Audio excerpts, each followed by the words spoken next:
talk about today, and we're going to get right at it. And Tony, it's all yours. Thank you, Tam. Good morning. Morning. I want to thank Tam for inviting me to come down to Washington. I always love coming to Washington in July, in Maine, where it's nice and it's cool and they don't have humidity. You know, she promised me a Diet Coke, so what can I do? I had to come down and get it. I know that many of you have been active in this program, and I want to thank you for taking the time, particularly out of a summer that's always busy, to spend some time with us this week to talk about some of these important issues of representation in the legislature, Congress, state legislators, what's going on in politics today. Because these are important topics, and they're topics that, as you all know, our students don't know enough about, and they're topics that, particularly given the current political situation that we find ourselves in Congress and in many state legislatures, important issues to ponder.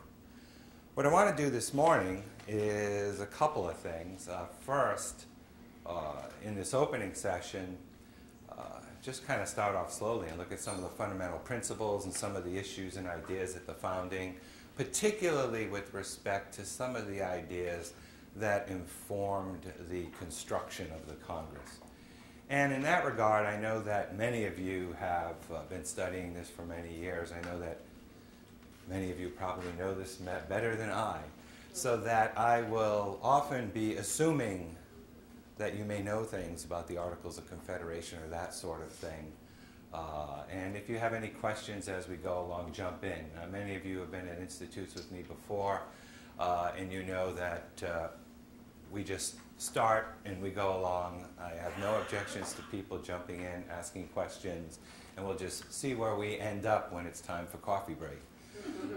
But what I want to do is take a little bit different spin this morning at the construction of Congress to talk particularly about the question of political ambition and the question of what the framers were trying to represent in Congress.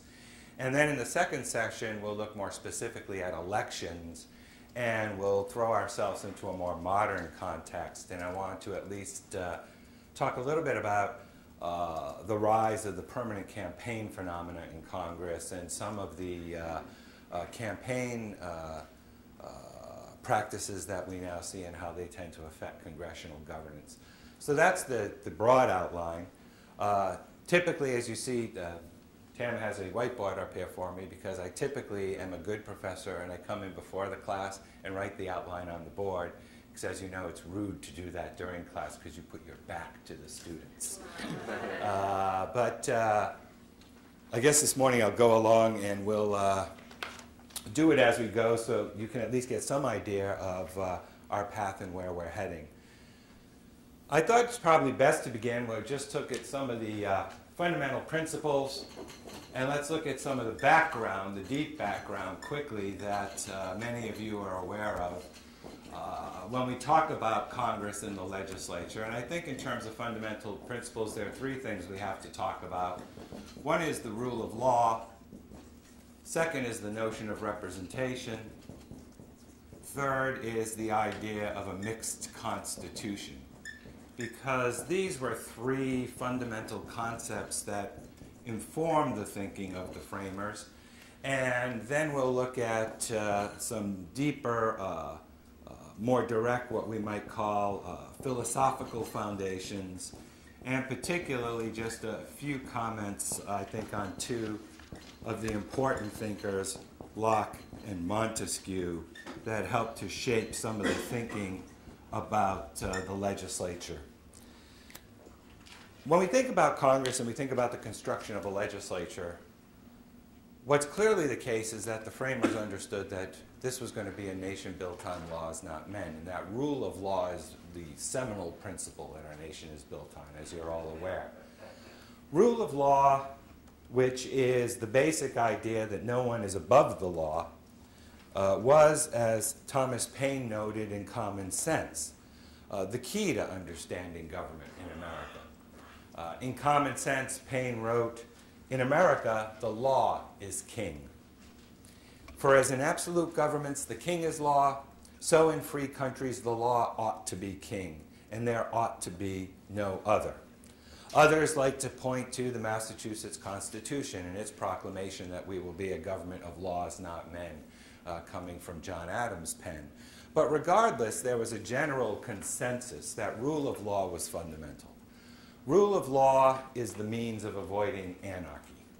Rule of law provides a means by which decisions in society can be structured. It is the means by which government authority is established. In the view of the founders, rule of law was essential because rule of law essentially provided the means by which you ensured political order. This is an idea that you find even in modern times now. I think Francis Fukuyama, in his new book on political order, cites rule of law as one of the 4 essentials in terms of political order and political development in the modern context of new societies and new nations being built. And rule of law basically ensures that decisions are not dependent on arbitrary decisions of one person, or that decisions of government are not made by some sort of impassioned mob rule.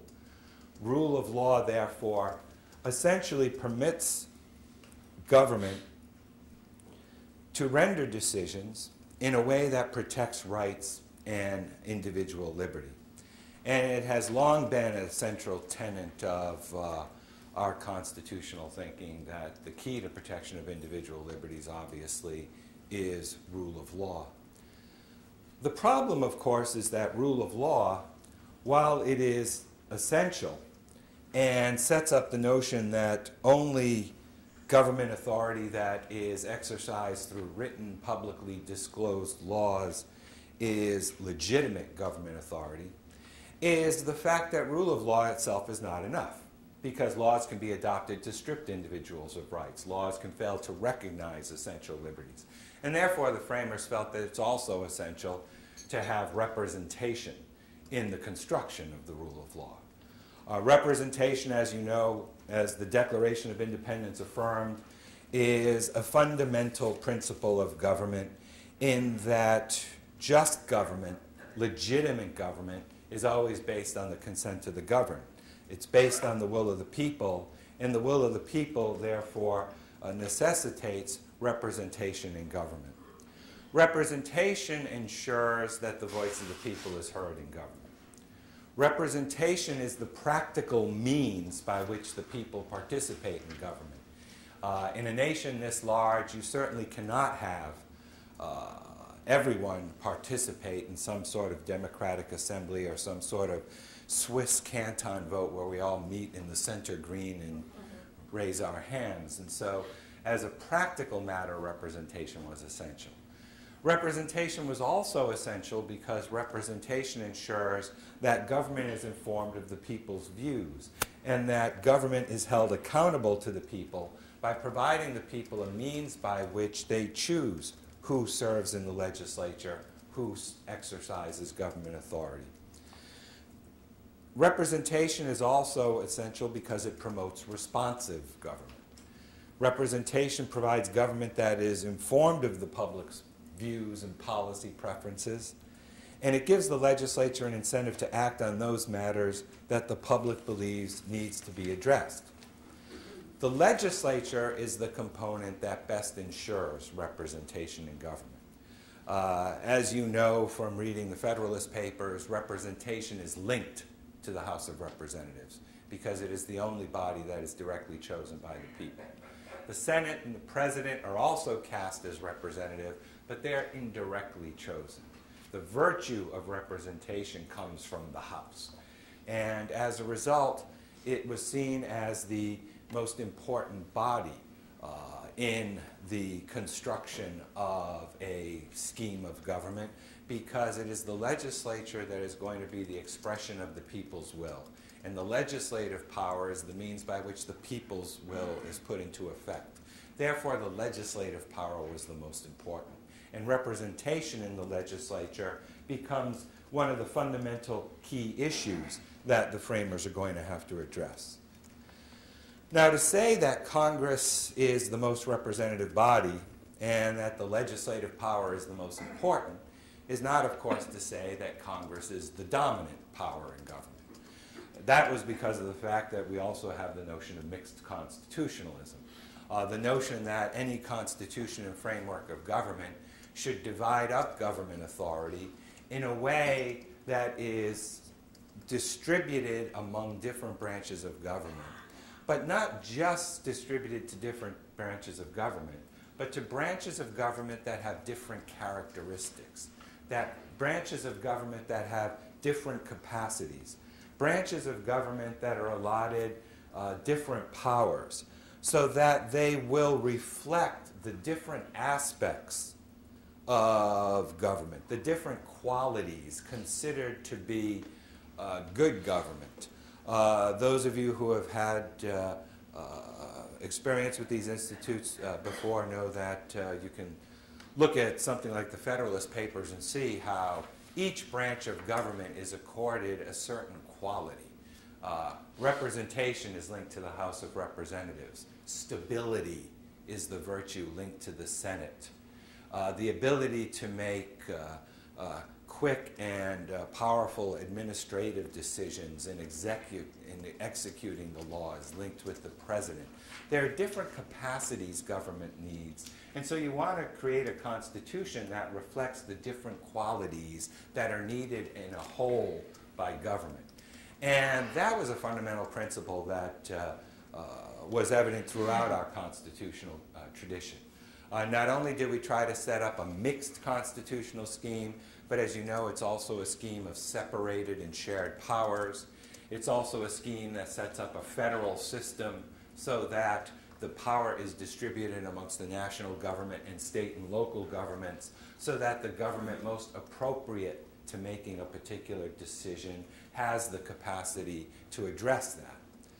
Mixed constitutionalism, therefore, was seen as an essential safeguard against excessive power in government.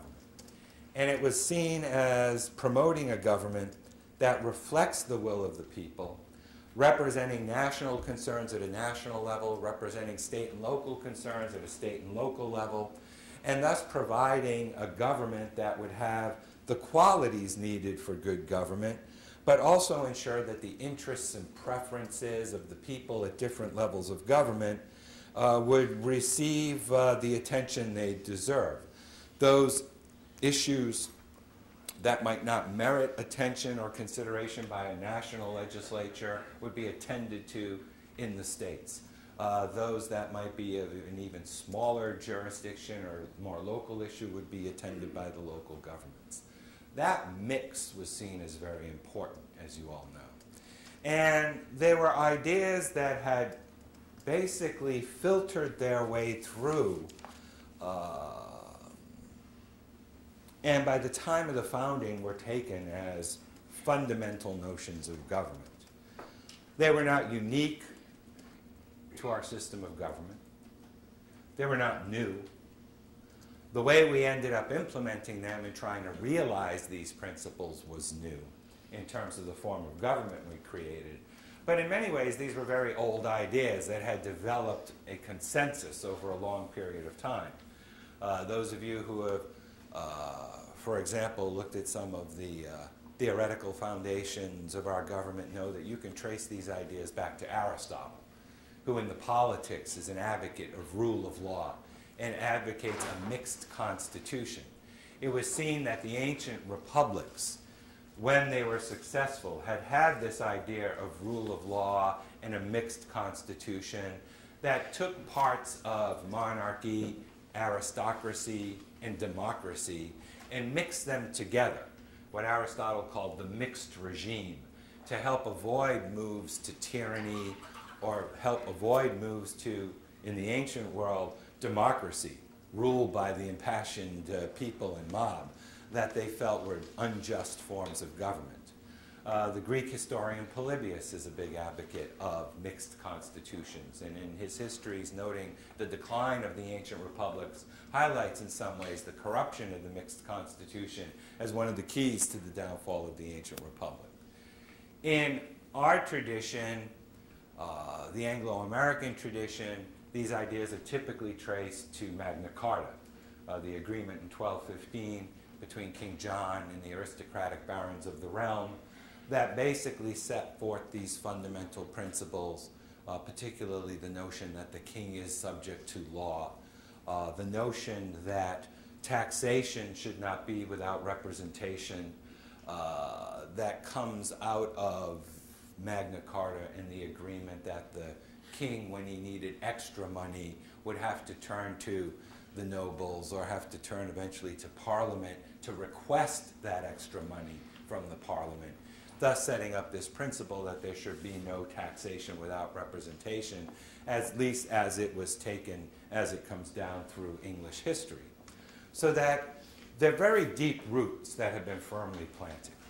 And in our context, you see this not only in kind of the ancient ideas, but in the more immediate thinking of the 18th century. In fact, if you look at 18th century thinking, some of the more enlightened thinkers held up the British Constitution as the model of what government should be. This was the type of mixed constitution the ancient republicans sought. The type of constitution that mixed elements of monarchy, aristocracy, and democracy, with the king, the House of Lords, and the House of Commons that was seen to represent the people, with the Parliament having to approve all legislation, with the notion that the king was subject to the law. These fundamental ideas were seen as being reflected in the British Constitution, and many took it as a model. In fact, if you look at the thinking, even up to the time of the Revolution, there's a sort of notion of an idealized British Constitution that many of the continental intellectuals are embracing. People like Voltaire, Montesquieu, who see the English Constitution as a model for government. In fact, Montesquieu, who is a very important influence on the framers and particularly on the thinking behind our own Constitution, as evidenced by the fact that he is one of the most widely cited authors in the constitutional debates, in the Federalist Papers, in the ratifying conventions. I think the Bible's #1 and Montesquieu's #2. The fact that the English Constitution set up this kind of mixed system helped to ensure the protection of individual liberty and helped to guarantee the essence of liberty, which in Montesquieu's view was this notion of a sense of security, a sense that one's rights were not threatened, that kind of sense of peace that comes with feeling like I don't have too much to fear from the government. And what really differed here in America was that the view had developed that this more or less idealized Constitution had been corrupted. That what had happened was the kind of British model had been corrupted by the king and the ministers of the crown. That they had engaged in actions to corrupt and bribe members of Parliament and subject them to their control.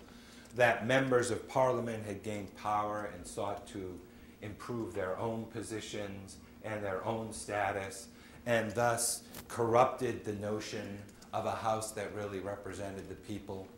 That the king was acting tyrannically, taking actions outside the notion of subjection to the law. And most importantly, as you know, the fact that the colonists were not represented in Parliament. And therefore, any acts of Parliament that were imposed on the colonies were tyrannical acts that violated their rights and violated the fundamental principle of representation. So that in our context, the philosophical influences, the foundations that one tended to turn to, tended to be more from those who were critics of the king, who were critics of the Parliament in the British Constitution, who argued that this corruption, that this tyranny, that this failure to acknowledge the basic rights of Englishmen meant that there was a need to form our own form of government. Therefore, they were reading the 17th and 18th century critics, the pamphleteers, the authors of the Enlightenment, who by this time had come to the view that divine right was no basis for government, that what was needed was a notion of government based on individual liberty. In that regard, there's no one author who's seminal. It was a heady mix. You had the Scottish Enlightenment philosophers, you had people like John Locke of the English social contract theory, Montesquieu, Hume, Burle-Marquis in France, who Jefferson reads, a wide number of thinkers who are all kind of coming to this same view, as you all know. In this regard, though, I think Locke and Montesquieu are particularly relevant for us because of the ideas of the legislature that they advance. I would imagine that most of you are familiar with Locke, our wonderful Englishman who from 1632 to 1704 has a rather remarkable career in framing out the basics of individual rights and social contract theory and the foundations of government in his critiques of divine right and his advocacy of republicanism. As you know, Locke, in rejecting grants from God as the foundation for government, needs to find a new foundation. And thus, in the Second Treatise of Government in 1690, lays out his philosophy that originally there was no government, and we all existed in a state of nature. And in that state of nature, we were all free to pursue our own rights, particularly our right to life, liberty, and property. In that state of nature, we were all equal. No one was subject to anyone else. And we all acted in accordance with reason. What made us equal, that we are all equally endowed with reason and the ability to determine how to best pursue our right to life, liberty, and property. In such a system, conflict arises because reason is always influenced by the passions. Individuals tend to have their own perceptions of what's right, how to best pursue their liberties, what they're due. And in a state without known laws, in a state without a common judge, in a condition where there is no authority to resolve disputes, you eventually revolve into a state of, as he says, war. A state where your rights are continually threatened because you're continually facing the prospect that someone might unjustly use force to strip you of your property, your liberty, or your life. And thus men come to the reasonable solution of forming a government, of coming together and through consent deciding that they will be governed by the will of the majority of those who agree together to subject themselves to the authority of a common judge and a common law. Okay. In this regard, for us today, what Locke sees as most important is the legislative power. The first and most important principle of civil government is the formation of a legislative power. The principal problem without government is that there are no clearly promulgated known laws. If you're going to have governance, you have to have clearly established law. And therefore, the legislative power is the most important power. The legislature, he says in the Second Treatise in section 134, is the supreme power. The first and most fundamental law of government is the establishment of a legislative power. And in Locke's view, it was the legislature that really held the key to resolving the problems of the state of nature, because it is through the legislature that individuals can establish the rules that will govern them. Hence, it's not surprising that Congress is given preeminence in the Constitution in its Article 1. The legislature is the first and fundamental branch of government. And in Locke's view, that meant rule by majority. And it meant, in the best form governments, the creation of a representative assembly to make the laws. Okay. Locke now, writing in the midst of the glorious revolution in England and still under a monarchy, doesn't put out a bold advocacy of representative assemblies as his solution. If you read Locke, you'll see Locke says that basically the people have the right to choose what form of power they want to make the law, and there's lots of options. But if you'll notice, Locke, in places like section 143 of the treaty, so 159, where he talks about well-ordered governments, or good governments, they're governments that have representative assemblies, right? In a well-ordered government, you'll have a representative assembly making the law that represents the will of the people and operates by majority rule. Okay? Locke also advocates that legislature has to make the laws, but that there should be an independent executive to carry out the law, because giving both powers to one group is vesting too much government power in one group. And therefore, as you all know, Locke sets out the notion of the independence of the legislative and the executive. Montesquieu is much more important in the thinking of the framers and more quoted because he gives more thought to these issues and lays out more details. Okay.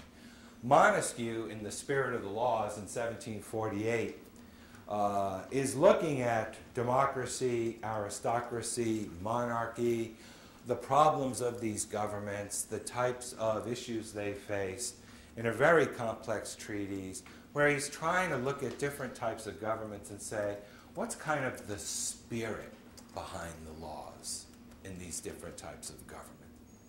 What's the passion they instill in the people? And in Montesquieu's view, he comes to conclude that really what you want is some sort of a mixed constitution that combines aspects. We want to combine what's in some ways the feature of democracy, love of equality, with the feature of an aristocracy, which is experience, stability, love of honor. Okay. What we want to do is create a government that will combine different features to instill in the people love of law and love of country. Because if you have a people who love the law and abide by rule of law and love their country, you will have a regime that protects individual rights and liberties. And therefore, he argues, what you want is a legislature that has a mix. You want a bicameral legislature. You want a legislature with a lower house that represents the people and infuses their love of equality in the law and represents their interests so that the few cannot impede on the rights of the many. You want an upper house that, in his view, would be a house that represents the nobility and those with hereditary privileges, so that they could add their experience and stability to the law, and at the same time infuse the law with their love of honor. And in this way, he felt, you could create a legislature where the many weren't capable of repressing the few, and the few, the nobility, didn't strip the rights of the many. And he felt that this type of a legislature could be valuable, particularly in that he argues the lower house should always be the house that originates money bills. When it comes to money and taxes, the people's representatives have to have a say in that. Hence, you see in our Constitution, right, all money bills have to originate in the House, except today where we want to give them all to the President, but that's for Ornstein and Mann to figure out tomorrow. Second point he notes is that the upper house should have the power to impeach ministers, so that those who seek to corrupt the Constitution in the name of the king can be stripped of their offices, and he argues that this upper house should be responsible for trying and judging impeachment of ministers. Another kind of feature of government you end up seeing in our Constitution. He argues, like Locke, that there should be a separate executive, and expands on Locke by arguing that you should also have a separate judiciary.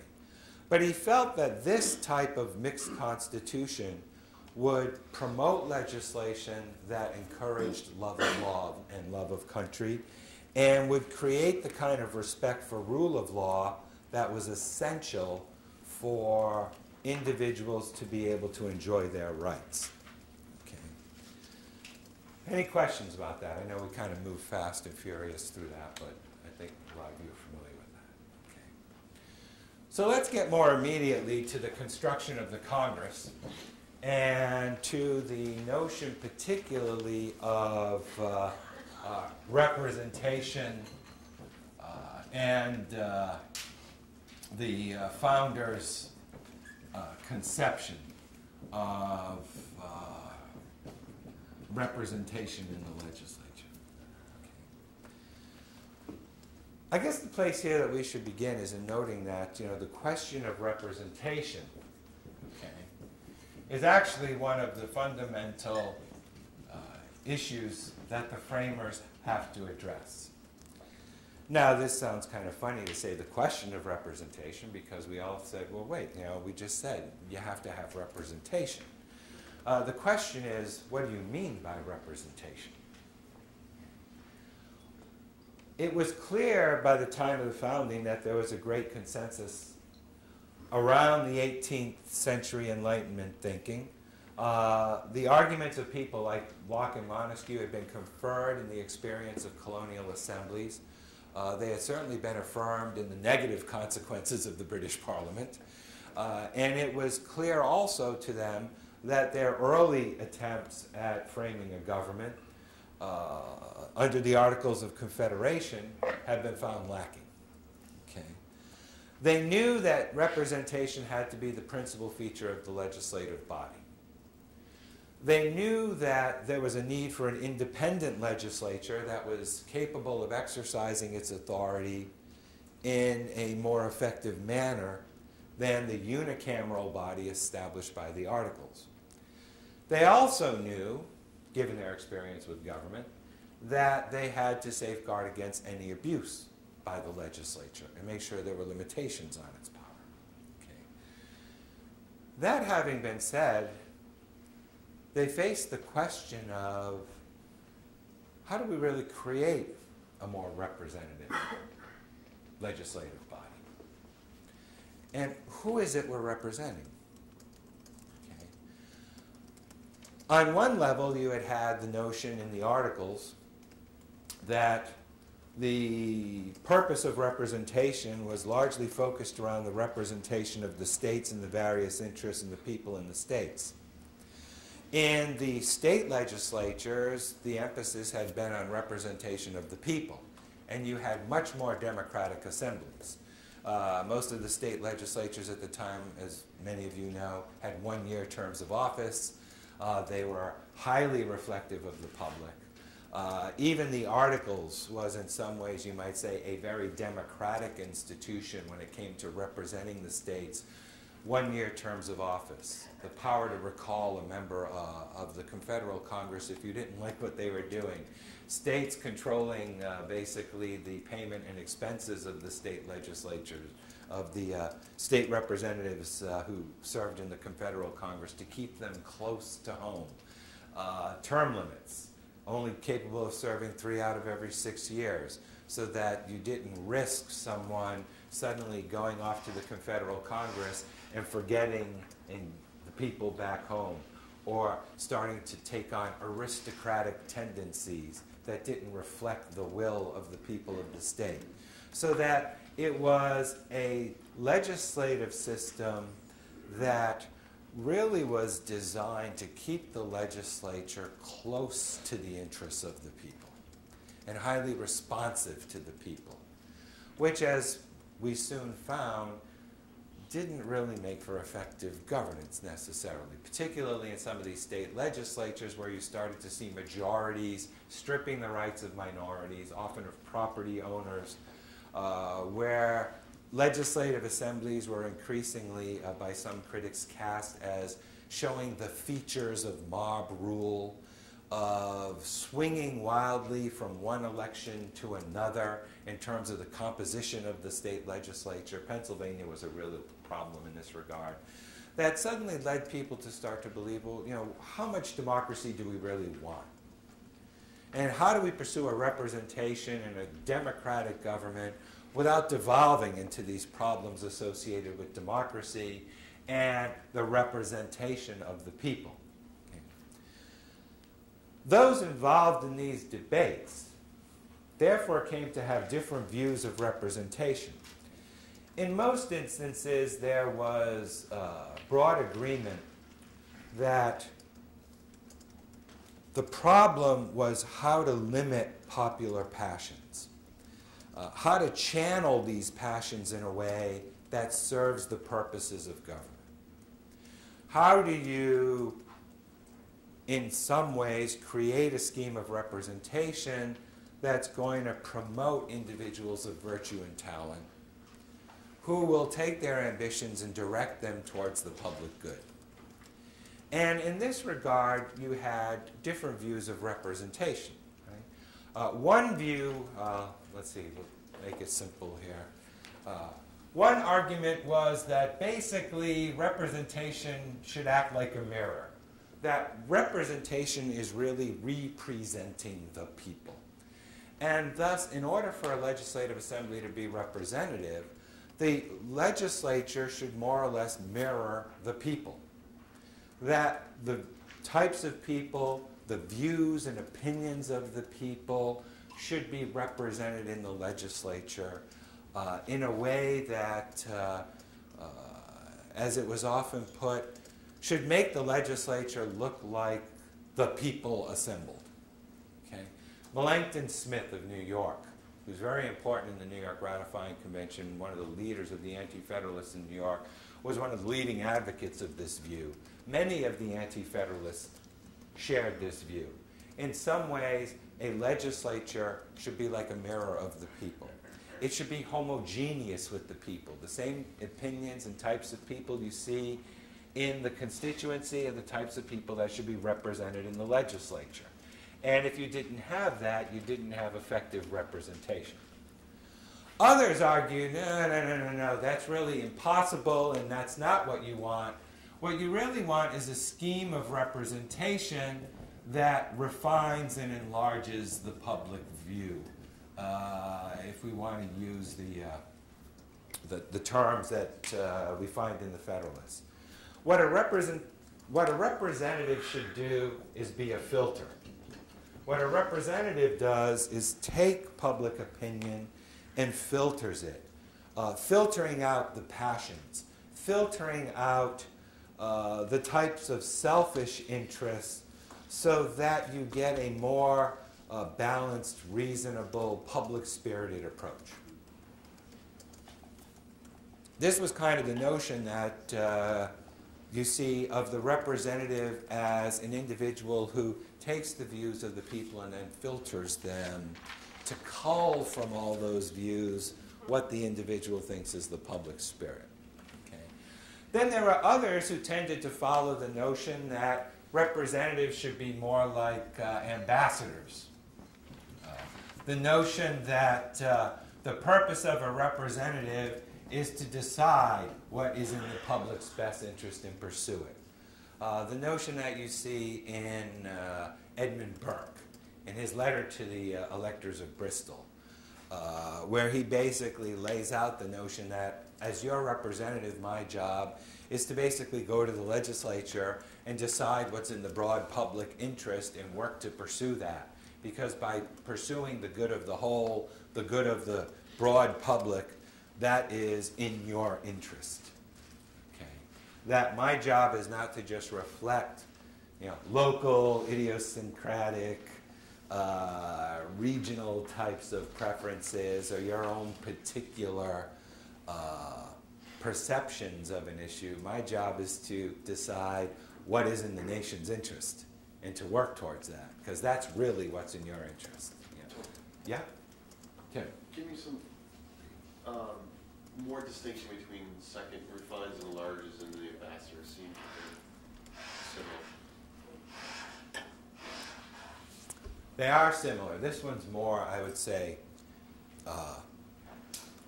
a notion that's much more independent. you elect me because you trust me to decide what's best for you. Like a parental role almost. Almost like a parental role. Or think of it as a guardian of the public good. How about a more patrician role? Whereas here,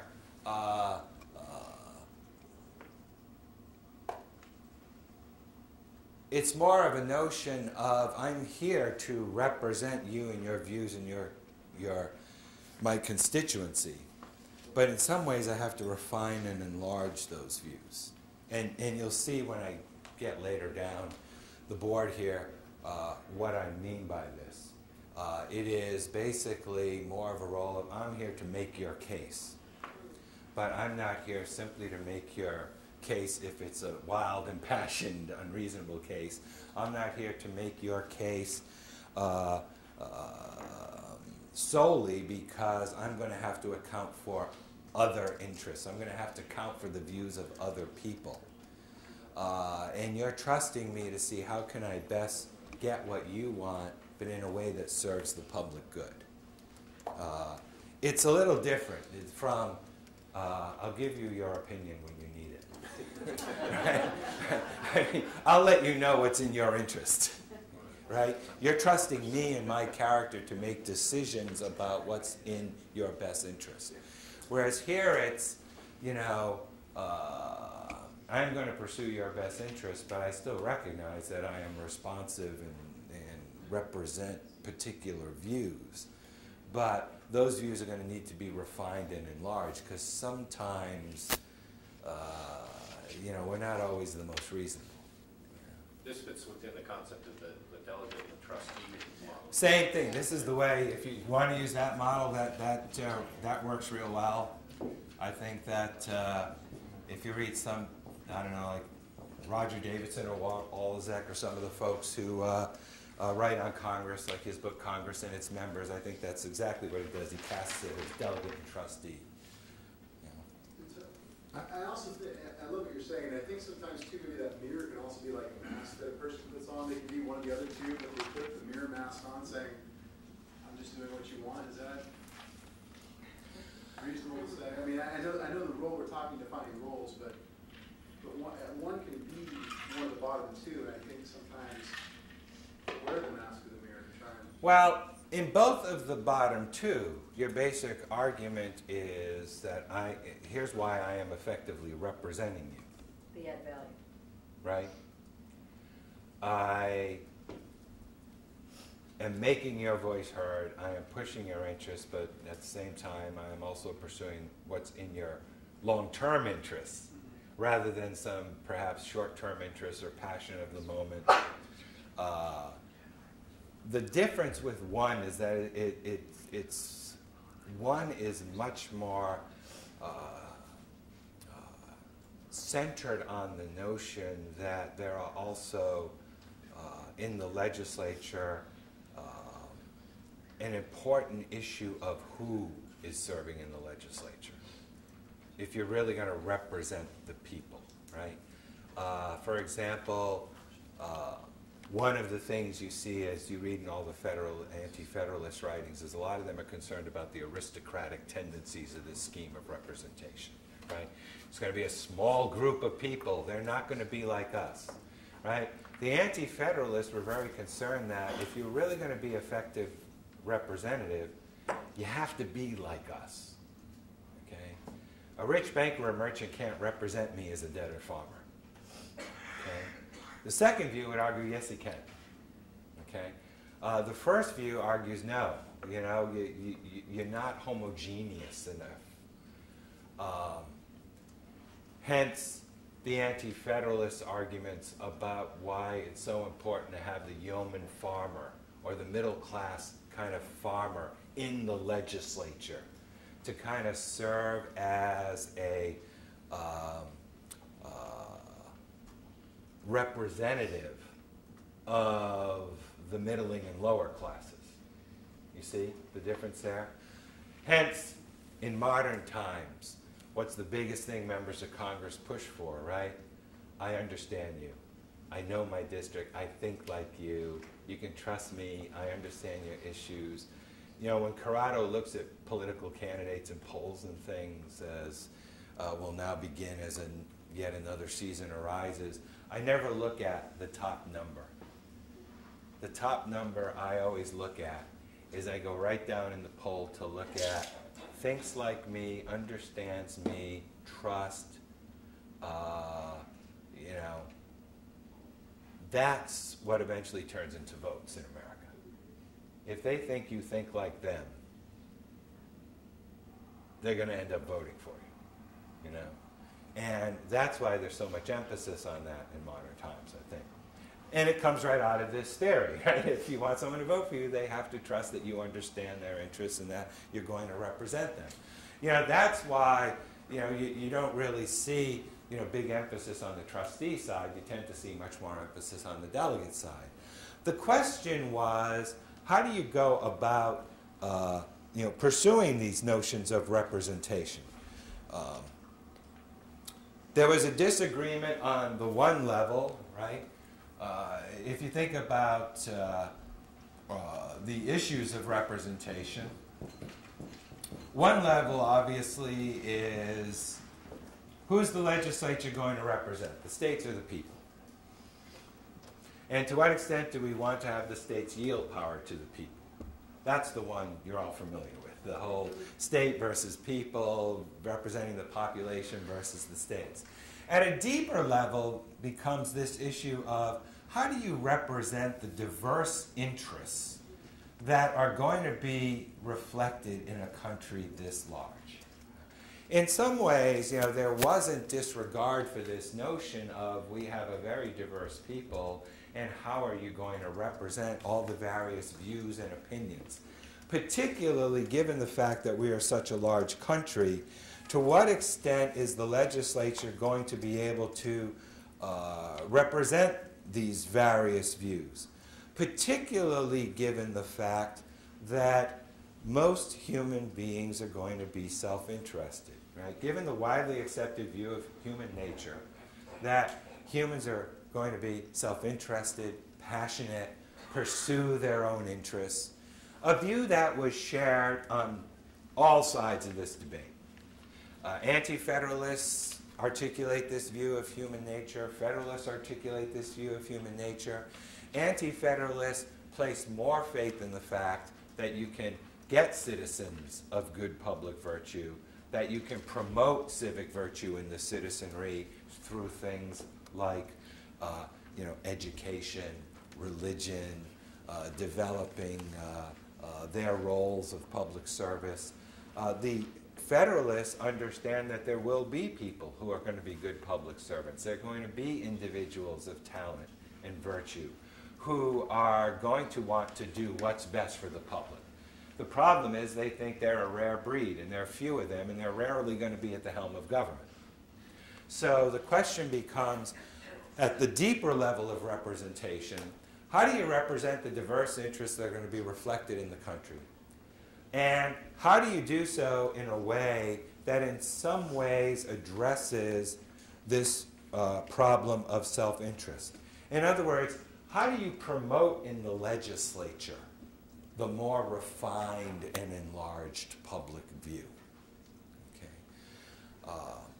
Given the nature of human nature, how are you going to get self-interested and ambitious politicians to pursue a more refined view? How are you going to direct and channel self-interest and political ambition in a way that is likely to refine and enlarge the public view? And particularly, how do you do that by using the structures of a legislature to encourage legislators to not pursue actions that will enhance their own power or interests, but rather pursue actions that will promote the public interest? Okay. So the question of representation, you know, ends up really becoming this question of representing interests. And I think that, you know, for me at least, you know,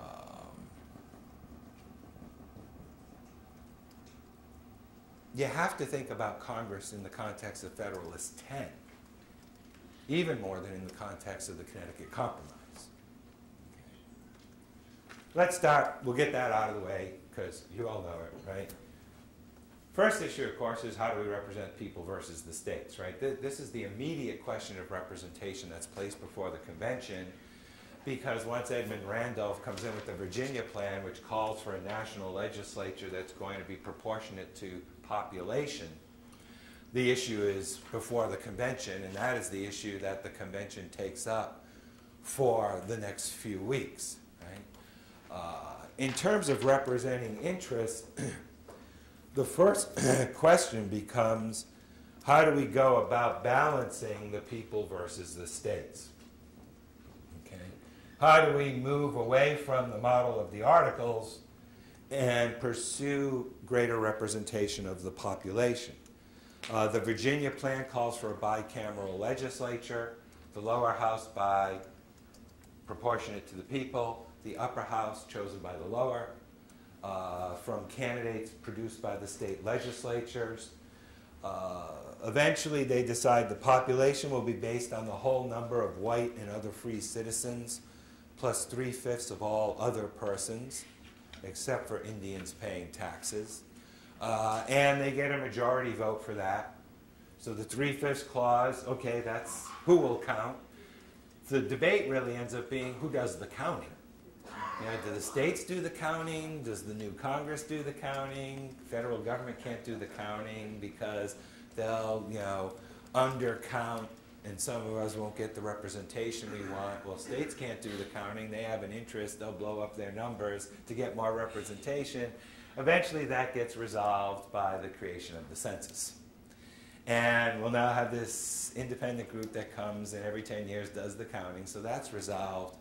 And of course that then leads to Patterson presenting the New Jersey plan, which says no, states, states, states, and equal voting for states. And as you know, that gets you the Connecticut Compromise and the 3/5 clause, and we resolve that.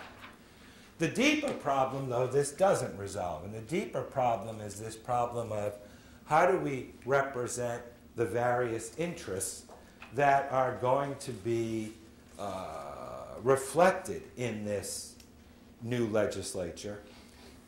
And in this regard, I think you have to think about the argument of Federalist number 10, particularly with respect to the legislature, because this is now the problem we face. Okay. I know you're all familiar with Federalist 10. If not, we're going to have to send you back to another institute because you should know that by now. Most of us, when we read Federalist 10, concentrate on faction and the notion of faction and property and all that. And we skip right over the paragraph about the legislature. Okay? But in introducing the notion of faction, Madison introduces that notion. He talks about the origins of faction. He talks about the notion of how we go about addressing the problem of faction. But what's always been important to me is Madison's depiction of really what the problem is. The real problem is related to the task of legislating, right? He says the principal task of modern legislation is to address these varying and competing interests. Right? What are the most important acts of legislation? Okay, says Madison. Okay. But so many judicial determinations, not indeed concerning the rights of single persons, but concerning the rights of large bodies of citizens. The problem we have is legislators in adopting legislation are basically acting like judges. Every legislative decision is basically a matter of individual rights and liberties.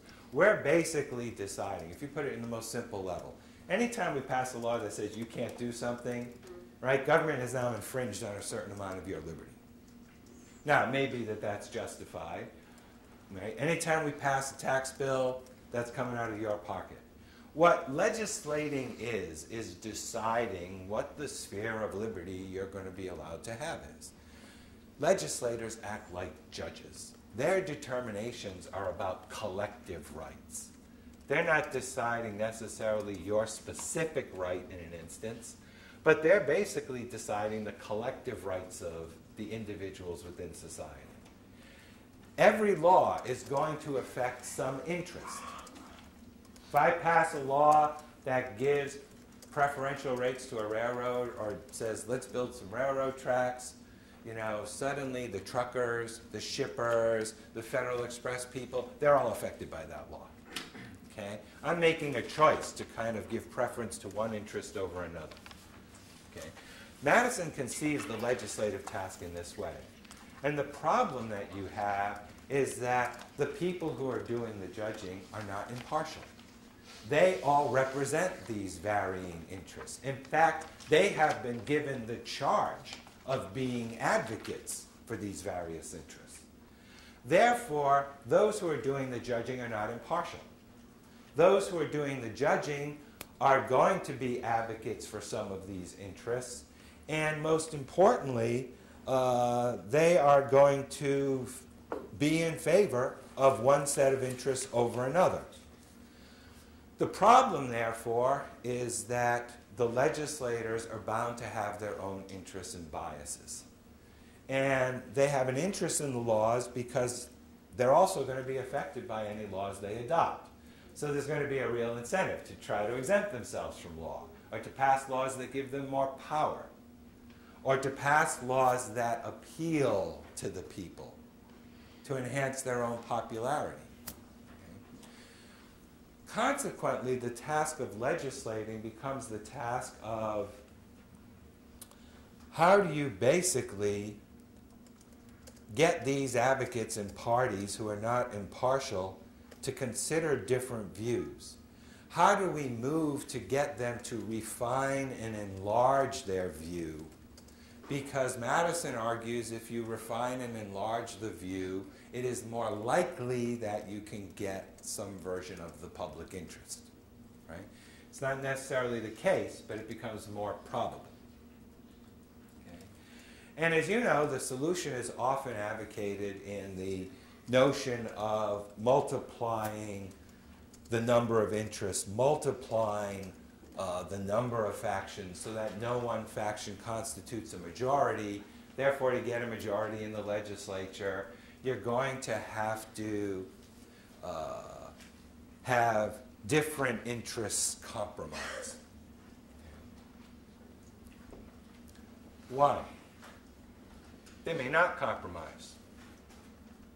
And all you get is this clash of opinion and nothing gets done. That was one of the fears of the Anti-Federalists. If you don't have a homogeneous enough legislature, what you get are all these clashing opinions and nothing gets done. Okay. 2, they may compromise, but simply multiplying the number of interests doesn't necessarily mean that the government is going to produce a law that serves the public interest. Hence, we need auxiliary precautions. Right? 3, maybe the legislators will still be able, even with these multiplying factions, agree on the ability to pass a law that tends to serve their own interests and their own power. So there's still this concern about legislative abuse. 4, maybe in these multiplying factions, the way the legislature treats this is by doing what the Anti-Federalists would like them to do, which is to, appeal to the people. And what you'll get, however, is not appeals based on civic virtue. You get the demagogic appeals. We'll pass laws you love. We'll embrace you. We'll do exactly what you want. It may not be in the long-term interests of the country, but here you are. Here's how we can resolve this problem. Let's agree on something everyone likes. Okay? We'll cut taxes. How do you like that? Great. Yeah, let's cut taxes. All right. Okay? So that demagogic appeals are still possible. The legislature can still resolve the problem by appealing to popular passions. Multiplying the factions doesn't quite resolve the problem. And therefore, I thought what I wanted to highlight to you today is how, and if you put this in the context, you see this in the debates. If you read the ratifying conventions and stuff, how will the legislature kind of promote themselves and abuse power? Look how often they talk about Congress limiting the franchise. How often they talk about how Congress will adopt rules that make it harder for us to vote, so they'll become more of an aristocracy. Appealing to kind of demagogic or basic instincts. Look how often on the Federalist side they talk about their fears about paper money. And about, here's what will happen, they'll just start issuing paper money to cancel the public debts. Okay. How do you safeguard against that type of thing? Okay. They understood that there was a need to create in the legislature more of a group capable of refining and enlarging the views. And I think what that meant was, what they hoped to do was solve these problems in part by not just multiplying factions or by placing restrictions on the legislative power to safeguard against abuse, but I think that they also wanted to create a scheme that would promote deliberation and promote legislative debate and discussion in a way that the legislature would be more than just a multiplicity of interests that came together and clashed, and more than a forum that simply represented the immediate views of their constituents or the particular interests of states. Tony? Go ahead. At risk of using the present to define the universal, Mann and Ornstein talked about the alignment, the ideological alignment, the breakdown of the Southern Democrats, and then talked about the geographic homogeneity, people moving around and creating, I guess, representative districts that are incredibly homogeneous. Mm-hmm. Would you argue that that's unique to the current time frame, or something that the framers were explicitly aware of and trying to counteract? Or to give an example of that, is that our kids are constantly saying the present is the universal. Were they aware of this type of homogeneity within the districts that's creating what Mann and Ornstein are saying, an ideological impasse within the legislature? You get two things that are different. One is you have areas that are ideologically homogeneous. You can show them, look, this existed right at the time of the Constitution. If you look at Federalists and Anti-Federalists, look where the Federalists lived, where the Anti-Federalists lived, the interests they served. You have very clear areas. Anti-Federalist territory, river, Federalist territory, Anti-Federalist territory, right? But they had to debate out and resolve their differences. You have other periods in U.S. history where you find the split of some very homogeneous areas. Even in more recent history, if you look as you get into before the Republican realignment of the South and that sort of thing, if you look at kind of the post-New Deal coalition, they're clear just big Democratic areas, big Republican areas. I do this a lot with them, like with the Electoral College, where it's easier to show, right, areas like the big plain states versus the urban cities and that sort of thing. The difference is that, of course, you didn't have these rigid party structures at the time of the founding. We've had other times where you had highly partisan Congresses that were divided, that didn't function very well. As I like to tell them, well, we're not caning each other, so that's some improvement from what we've seen in the past. You don't have members erupting in fistfights on the floor. But what's happened is that now, I think, and I'm going to talk about this a little later in the day, it's more, Aaron, the ideological divide has become so pronounced. Yeah. What do you see as the cause for that? That's what they were trying to tap into, I think, and they danced around it. Causes are complex because, for example, the realignment in the South with Republicans, the realignment in the North with fewer Northeast Republicans did take a lot of moderates out of Congress. The difference is that within the parties, the polarization that has occurred right now, where there are many more very liberal Democrats, very conservative Republicans, and you've kind of lost the middle. Part of that is a function of just realignment in terms of where people live. Part of it is a function of redistricting, where particularly in 2000, Texas, Pennsylvania, a couple other states, New York, engaged in redistricting efforts that really basically took the approach of these are Republican districts, these are Democratic districts, and we're going to have these two up for grabs. And as a result, you have right now, anywhere from 390 to 400 members of Congress who win with an average vote of 60%. If your average vote's going to be over 60%, you don't necessarily have to moderate your views to try to solicit other votes. So part of it has to do with just the dynamics of the decline of these marginal districts. Now what's interesting is we're returning to this interesting debate about representation in some ways, because there are those who argue now that, okay, if we take the Federalist 10 view, you want to multiply the interests and have this compromise in different factions, different views, and you got to balance them. Well, if that's the case, then Aaron, if I've got a 70% Republican district, how much balancing do I got to do, right? I can just be more an advocate representing the folks.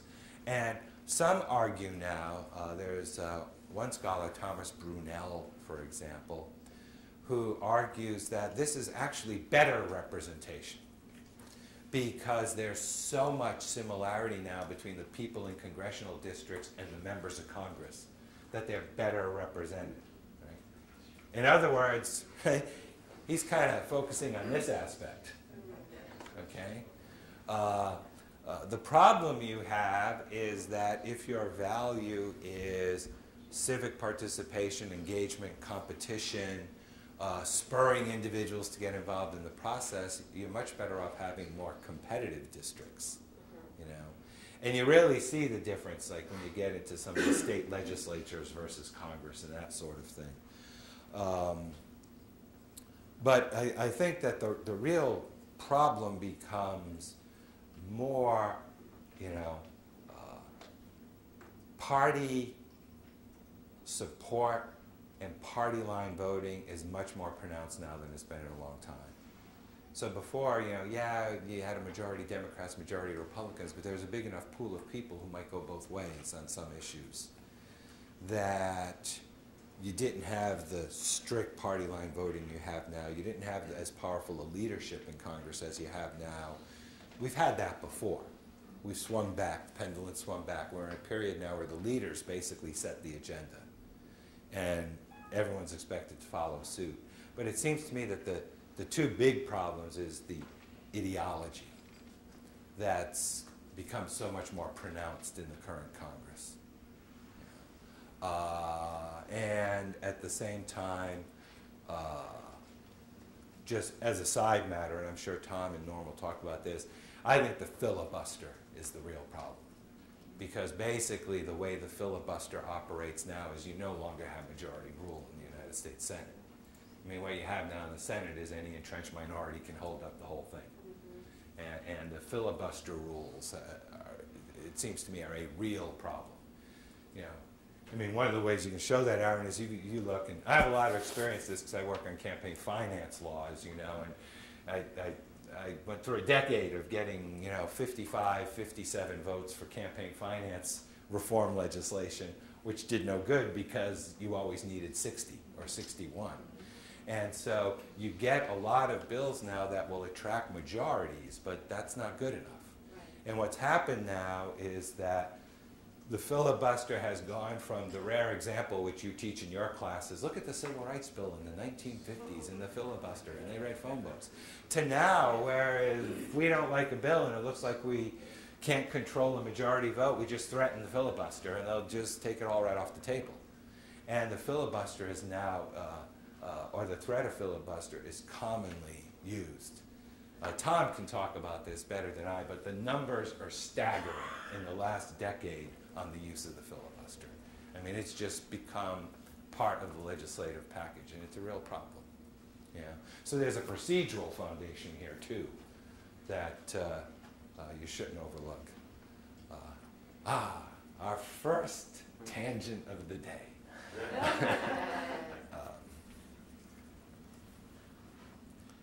Size and structure.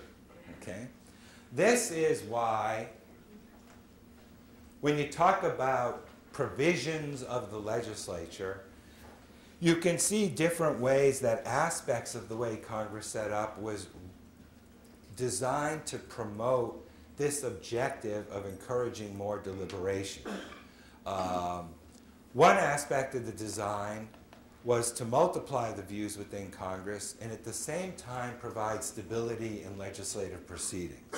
So we want to multiply the number of interests, but at the same time we want to be able to pursue from these various interests a public interest, and at the same time we want stability in law to ensure a rule of law.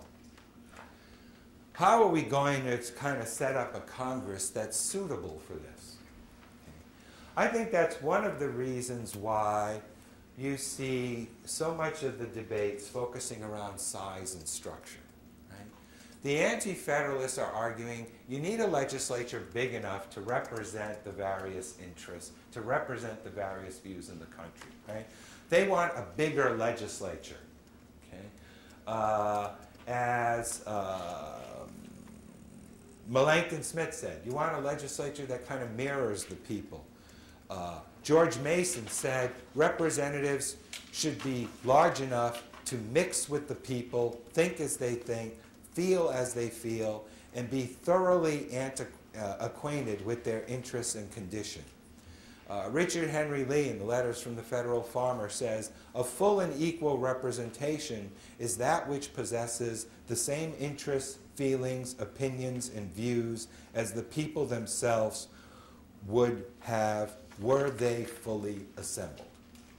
So you basically want a legislature that represents the interests, feelings, opinions, and views of the people themselves were they fully assembled.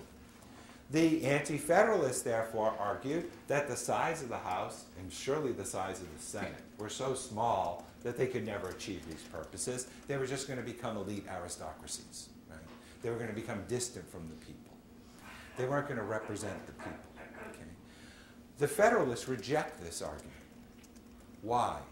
Because, one, they think small size is more conducive to deliberation. They think small size makes it a better forum to discuss these competing interests and to try to find and filter the views of the people. Right? Congress, says Hamilton in Federalist 70, and Hamilton was certainly not known as any big advocate of Congress over the president, Congress, says Hamilton, should be best adopted to deliberation and wisdom. The legislature should be large enough, Federalist 55 says, to ensure free consultation and discussion, but not so large as to produce the confusion and intemperance of a multitude. The Federalists were not concerned with representatives from large districts. In fact, they saw large congressional districts representing a lot of people as a good thing. One, that increases your probability that you get some individuals of virtue and talent or of good character or who want to be public servants in each district who might rise to the top and be candidates. Right? Two, at the very least, any candidate to get elected from such a large district is going to have to appeal in most instances to more than one interest, which means they're already on the road to understanding diverse views and interests in their appeals to votes. Three, at least you won't get candidates, or you're less likely to get candidates, who get elected through the dark arts, the vicious arts, who get elected through corruption or demagoguery, and thus become demagogues in the Congress. Okay? What you're trying to do is create a pool of people who can consider other interests and reflect on them and see how that meets with the needs of their district. Okay? In the Federalist view, an aristocracy in the legislature was not necessarily bad, so long as it was an elite of talent and virtue who pursued the public good. It wasn't a nobility. It wasn't based on wealth or privilege. In fact, in some ways, I think what they were trying to do was create that class of men through the structures of the legislature. Right? Let's get people who are capable of refining and enlarging the view. Right? And that's why they weren't concerned about all these arguments about, well, the national legislature will be too distant, they won't understand local circumstances, they won't understand some of the problems in the states. In the Federalist view, that was the role of state and local legislatures. The national legislature doesn't need that concern necessarily. Right? In fact, there's one great quote. Landholder, in his fourth essay, says, "Federal legislature can take cognizance only of national questions and interests, which in their very nature are general. And for this purpose, 5 or 10 honest and wise men chosen from each state, men who have had previous experience in state legislation, will be more competent than 100. Right? We're looking for a few good men. And as a result, they weren't concerned about this tendency towards aristocracy. Okay? In fact, that's one of the reasons why they rejected short terms of office. Right? That's why they rejected the argument for annual elections in Philadelphia. Right? They wanted representatives who served more time. Not just because that would give them some distance from the constraints of elections, but because it would give them time to learn. It would give them time to kind of learn about the problems of national legislation, to get a sense of each other, and at the same time to become more acquainted with national problems. And in this regard, that's why the Senate becomes so important, right? The Senate is going to be the body with even fewer members, and that will increase the likelihood of a body well suited to understanding national problems that can deliberate about whether legislation is best for the country. And what we want to do here is not just multiply the interests. What we want to do here is create kind of a different character of person who serves. So the Senate will be selected by the state legislators, not the people directly. We want to kind of remove them one step from the people. They're going to serve 6-year terms of office, which will give them time to learn about national legislature, to learn about foreign affairs, to learn about the kinds of issues the nation has to address. And thus, we're going to give them bigger responsibilities. They'll be the ones who approve appointments. They'll be the ones who are involved in treaties because they're going to have more knowledge than the House on these matters. Okay? These are individuals who we want to provide some stability so that only 1/3 will be selected each election. So they'll be less subject to these popular waves of passion that come up in elections from time to time. Okay? What we're basically trying to do with the Senate, okay, is also have individuals who are a little bit older in terms of their qualifications for office. Wait a while till you can run for the Senate. Okay? What we want are people with more experience, people with more wisdom, people with some character, right? And a smaller body, which, as Edmund Randolph said in the convention, should be smaller than the House as to be exempt from the passionate proceedings to which numerous assemblies are liable. The use of the Senate is to consist in its proceeding with more coolness, with more system, and with more wisdom than the popular branch. The need to govern means you need to form majorities out of multiple factions. That means representatives have to discuss, compromise, modify legislative proposals before they can be adopted. In an extended republic, the legislature should encourage legislators to deliberate, to gain some knowledge, and to use that knowledge to decide what is best for the public interest. Okay? And this deliberation, as you read through the debates, would be promoted not simply by diversifying the legislature and the interests represented, but by creating two different houses, two different chambers with different dynamics, one more reflective of the people, another that would have more experience, stability, and a better understanding of national objectives and purpose. Okay? The aim of the convention, therefore, it seems to me, was not just to multiply the interest, but to help to promote the development of the legislators, which would in turn help the development of the legislature. One of the aims was to create a class of able national politicians who wouldn't merely perpetuate existing divisions that grew out of non-political criteria. Okay. One of the problems, it always seems to me, is that we now have a Congress that does too much to kind of perpetuate the divisions that you see in the country. Okay? How do you move away from that? One of the ways you move away from that, the framer said, was you have to do two things. You've got to create the type of body that's capable of deliberation, right? As Tench Cox of Pennsylvania said, you have to allow young men of genius and many characters of more matured abilities without fortunes to be honored with the public trust. And in that view, what they saw themselves doing was developing a legislature that would be in line with the notion of a mixed constitution, that would mix some of the features of democracy with the qualities that were normally attributed to aristocracy, to get the virtues of aristocracy: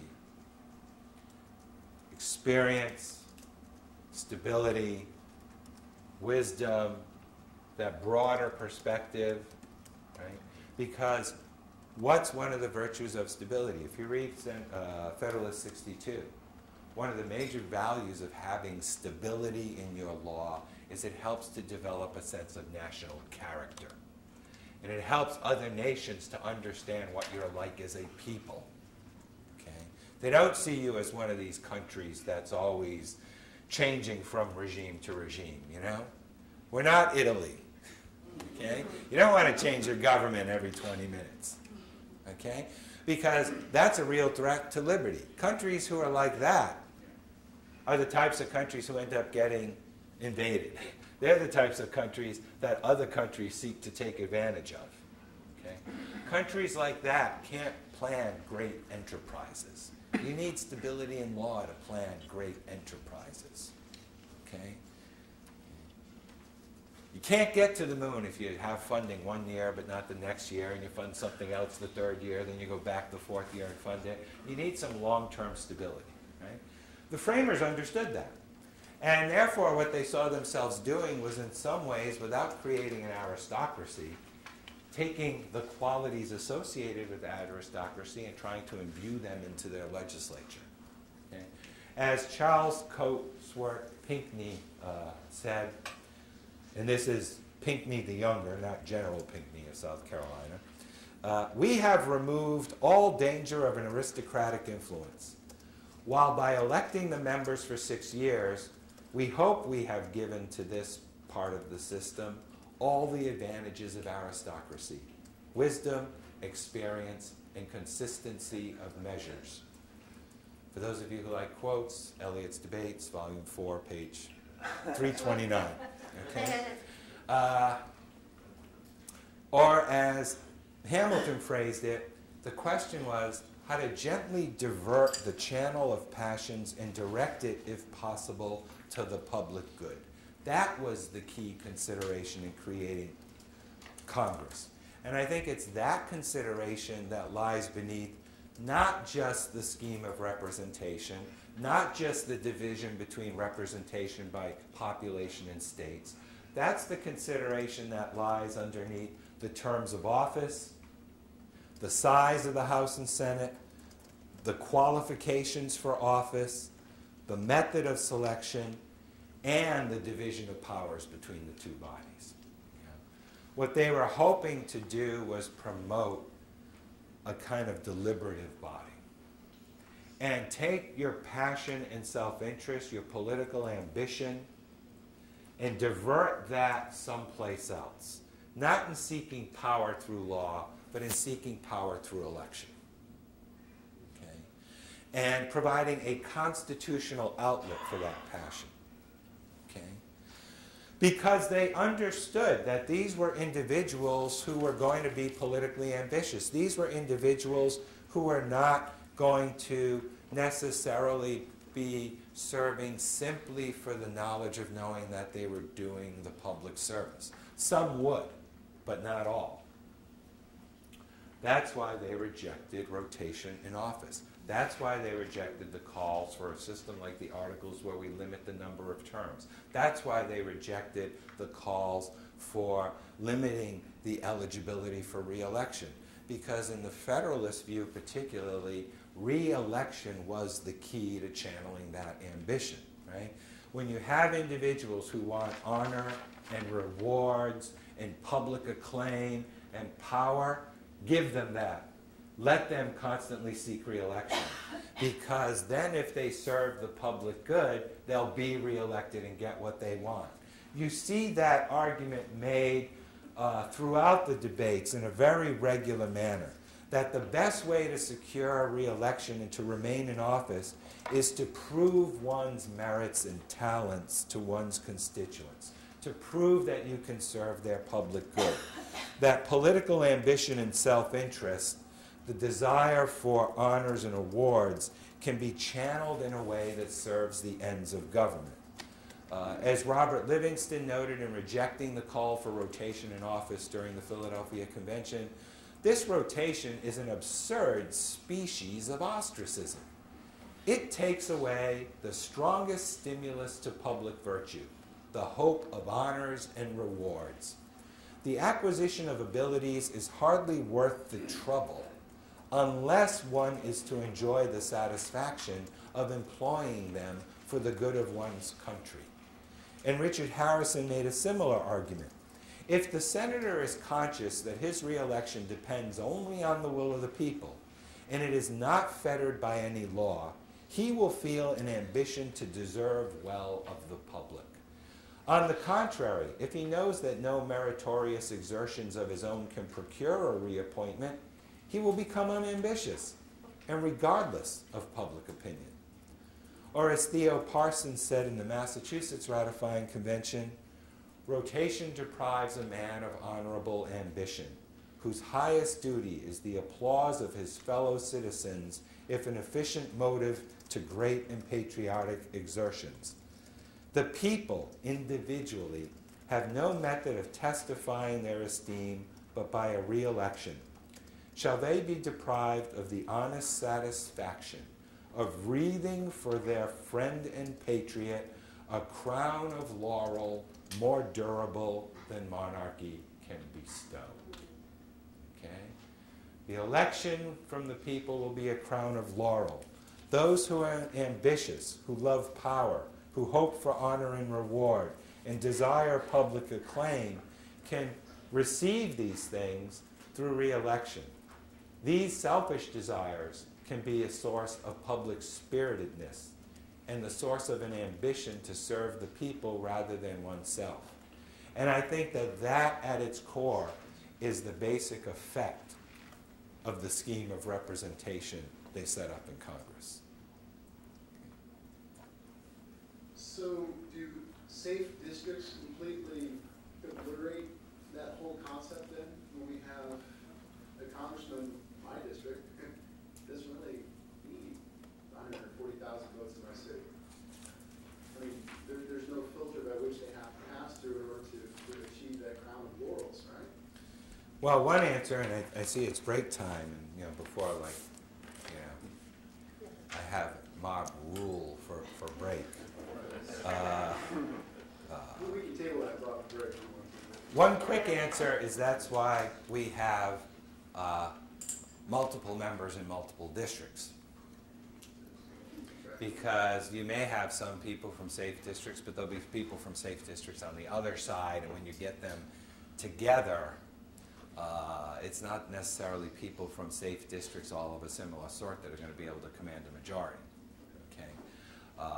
That's one of the reasons why, one of the big changes that occurs is once you finally move to single districts and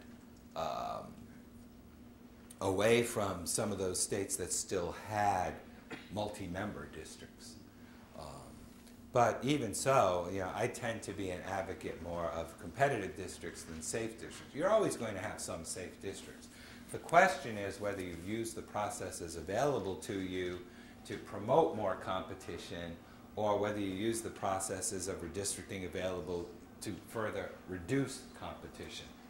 And I think that's the issue. In recent redistrictings, the parties have become much more efficient at using redistricting as a means to reduce competition rather than enhance the number of marginal districts. We have a citizen redistricting program in California that they tried to kill in the cradle last year and it survived, so now we're going to have this province. Well, and you're seeing that in other states too. I mean, a lot of states are moving to, are trying to move to independent districts. Iowa uses its Legislative Service Bureau.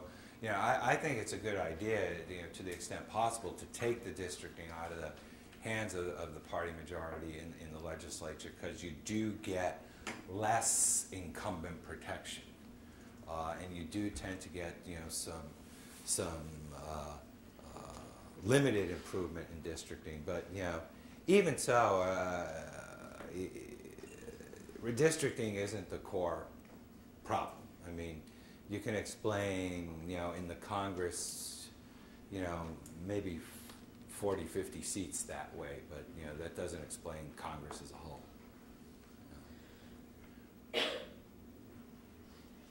Break time? Tam? Break time, Tam let's says come break time. back at 10:35. Restrooms are on the other side of the elevator. No, I think that Man and Northside are very, very open about the fact that they're identifying problems without providing solutions, because it becomes a real issue for that. Yeah. Yeah.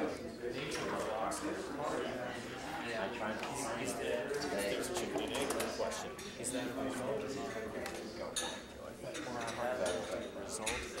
ideology? Yes.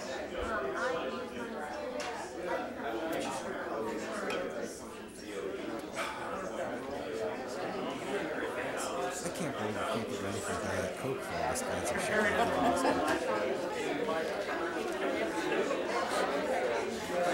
This video is brought to you by Colby College.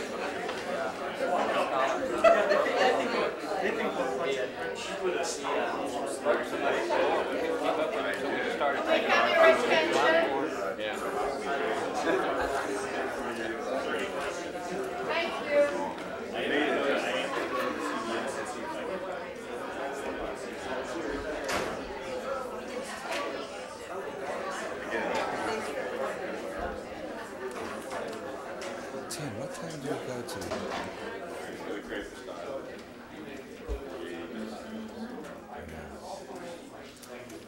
We only have 10 minutes of content. It's going to be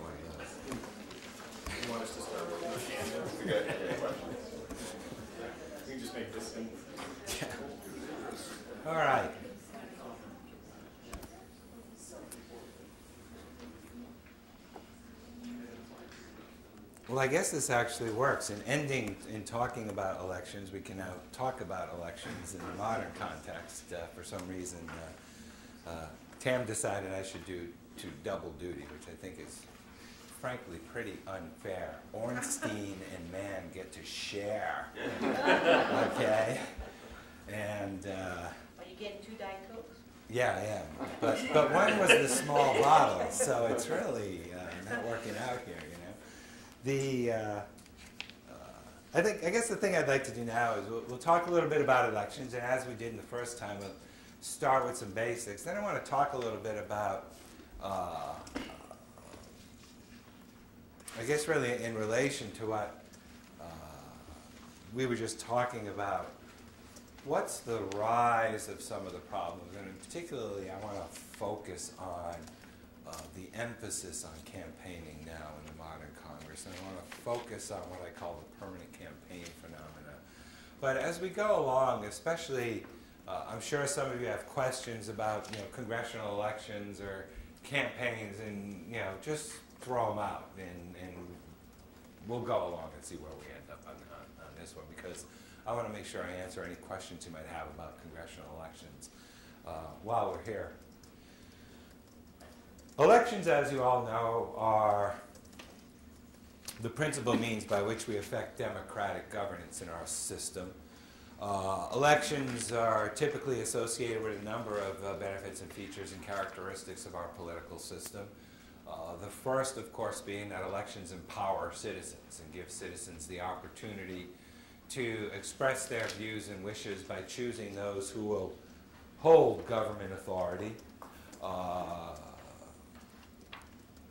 Elections also provide citizens with a means of affirming their rights by expressing through the ballot their views and opinions on the quality of candidates and their policy preferences. Elections are the principal vehicle in which we exercise our rights as citizens and affirm our citizenship. Therefore, elections are often associated with legitimacy of the political system.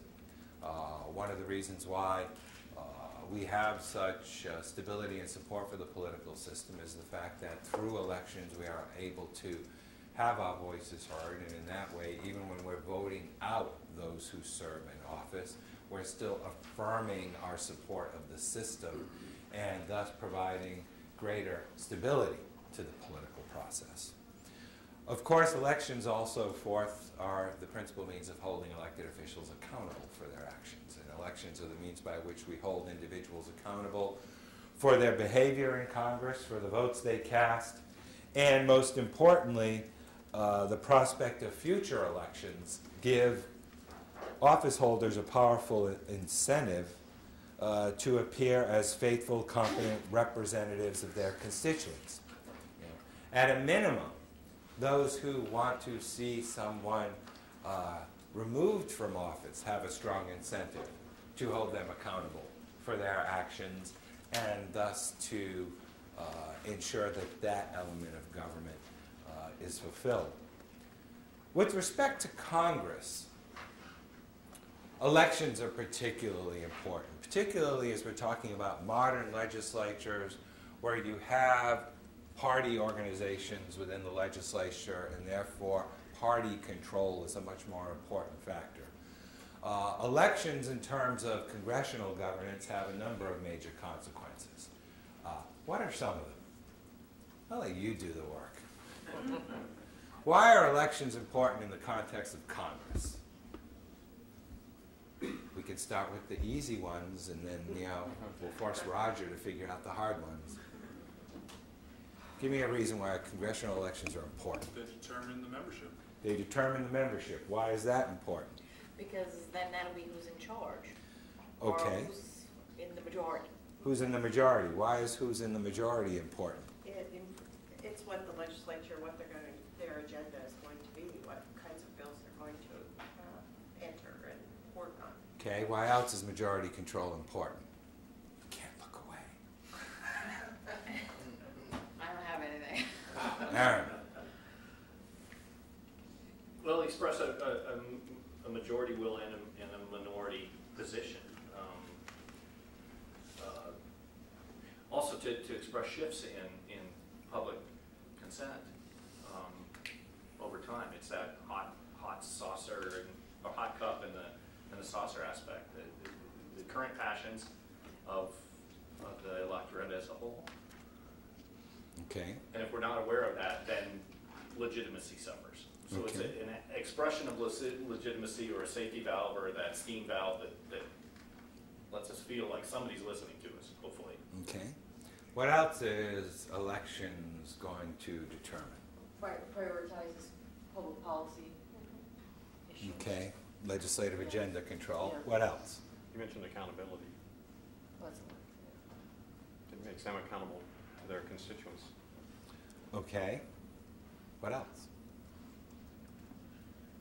Well, the agenda determines where our country is going, what kind of Does it? policies we're following. Does it?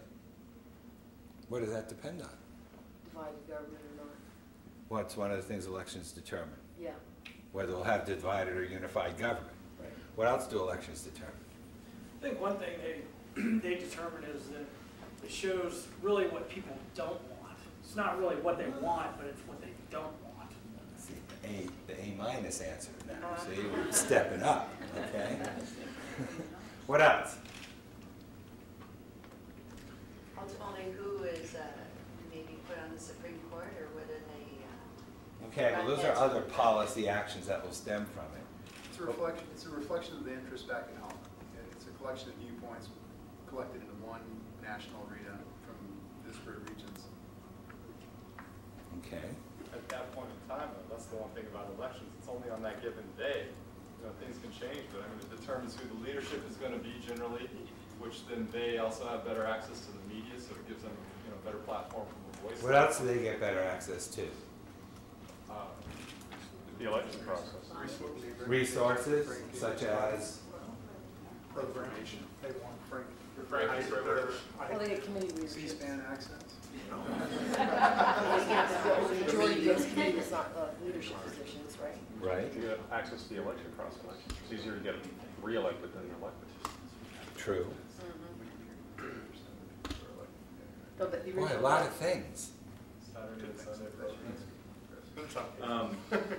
We're dealing in theory here, though, because really elections, do they really mean anything right now when we look at the number of participants that show up? I don't know. Do you think it matters who runs Congress? Elections do have consequences, they do, no doubt. It does matter who runs. Well, no, because we see this in the Senate, because right now with the monkey wrench rule of the filibuster, one person can bring it to a screeching halt. There might as well be the Great Wall of China between the House and the Senate. Suppose you had an election where you elected 65 members of one party in the United States Senate. Then you tell me the election wouldn't matter? It would, but is it really a reflection of the people?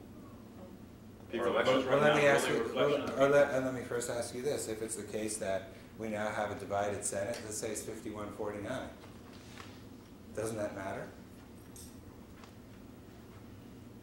You just told me it matters because in this type of legislature, it's much harder to get things done. So that election result obviously matters. Two different things here. It probably does matter, but is it a reflection of what the people want? I don't know. All the polls I read say America's a 51-49 country. So if we had a 40% of the 51-49, people turn out to the poll, Yeah, to but- the ballot box to vote. I mean, 51-49 could be really representative. does every single 21 person have to 19. vote in order for an election to be legitimate? But only 26% of the people favor no increase in revenue through taxes, and yet we're still at a stalemate in increasing revenue to try and come up with some type of plan to raise the debt limit. This is more than 26% people who believe that holding elected office.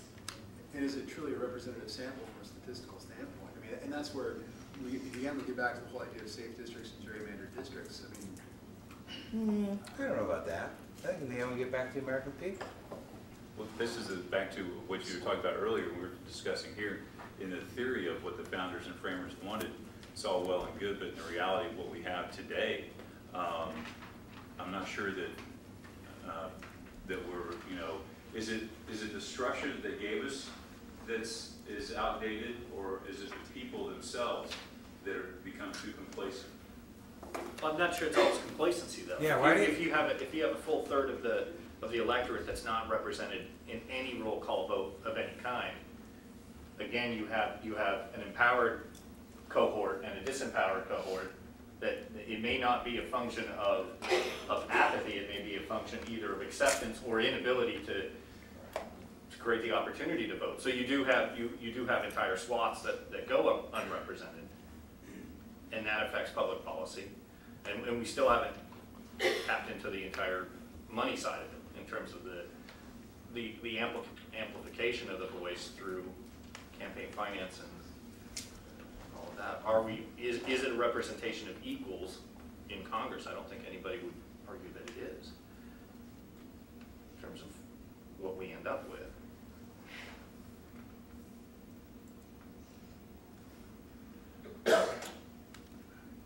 Why isn't it representation of equals in Congress?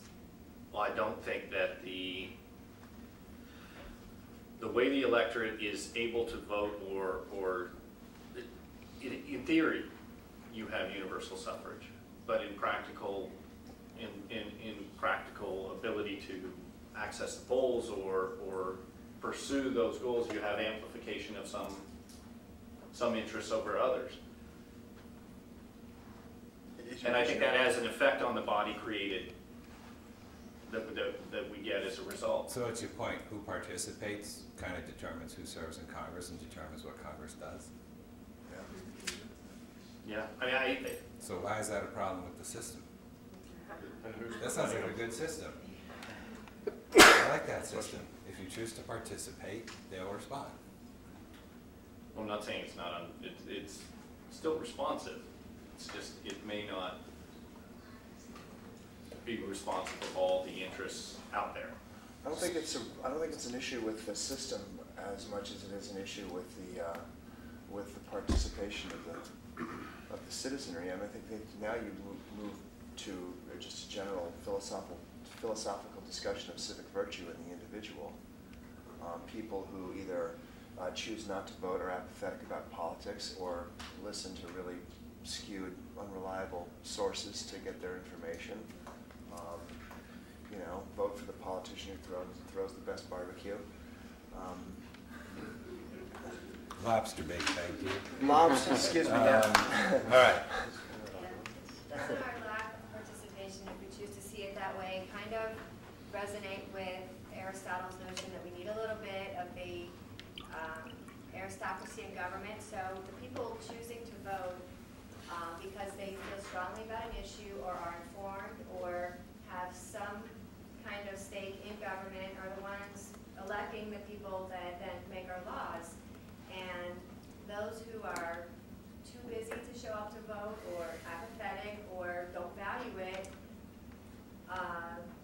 they're not the ones with the true say in our government, but isn't that okay? Maybe they're like the wild masses who just need to be treated with a trusteeship as opposed to mere representation or refined representation. Well, what's clear is that if you don't vote, it's much less likely that you're going to be represented. And what's clear is that there's some responsibility on the type of the individual citizen to, uphold their individual responsibilities as a citizen and get out to vote if they think it's important to. If they want the rights protected. That's right. But what type of representation do you have, too? I mean, going back to Jim's point about the safe districts, I mean, I know my district, Michigan's 8th Congressional District, Democrats in my district do not feel that they have any representation whatsoever. I mean, they go to the polls, they vote, and you can go in my entire county, there's not one elected Democrat. Which county? Livingston County in Michigan City, too, is within the 8th Congressional District. Mm-hmm. So, I mean, do they really have representation there? What I'd like to throw in is the whole issue of the sense of empowerment. We can throw around in our classrooms whether a person has civic duty or responsibility to vote, but the internal mechanisms within the individual, whether we want to get into sociological or economic factors, is this sense of empowerment. You observed in the first part this morning the 3/5 compromise. It wasn't about who wasn't going to be counted, but who was going to determine who was going to be counted. We take a look at certain states in the union and what they're doing with their voting laws, or the games that are being played at polling stations on general elections, that has a residual psychological effect on people who would like to vote, but they feel like they're being told not to. And I think it's a number of factors that play in there when we take a look at who is registering and who follows through with voting and what's taking place at the local, the state, and the national level is saying, who do we want to be a part of the system? Okay, let's deconstruct some of this. One, with respect to congressional governance, as you noted, elections are very important. Elections are going to determine who the majority party is within the legislative chamber. That party is going to be responsible for organizing the chamber. That party will determine the leadership of the chamber. That party will determine the allocation of resources in the chamber. That party will determine, for example, the committee chairmanships, or within its members, they'll determine that for the most part. Allocation of resources like staff, budgets, office space. You want to see real politics? Come down here on, like, you know, December 20th after a big shift in the United States Congress and go look at those folks working on those, who's getting what office plans. Okay. That means that it's going to help to determine legislative agenda and control, particularly now in the modern Congress where the majority party is so important in setting the agenda of Congress. This is going to determine what are the major agenda priorities. That's going to be determined in large part in what lesson they take out of the election, in terms of whether this was an election that gave us clear dictates on policy, some clear policy approach, some mandate for a given change. Okay. The congressional election is therefore going to determine that government has what capacity to govern. Is the election going to produce a unified government, which is going to enhance the capacity to govern and enhance to properly forge some sort of agreements and compromises? Or is the election going to produce divided government, which means that it's going to require more bipartisan coalition building or more confrontation in order for the Congress to enact any legislation? One of the things I was kind of searching for that no one came up with was it also determines the ideological composition of Congress, and whether you're going to have a Congress that tends to have more liberal or conservative members in the legislature and the effects that has on the dynamics. Okay? To wit, look at the election you just witnessed. Okay?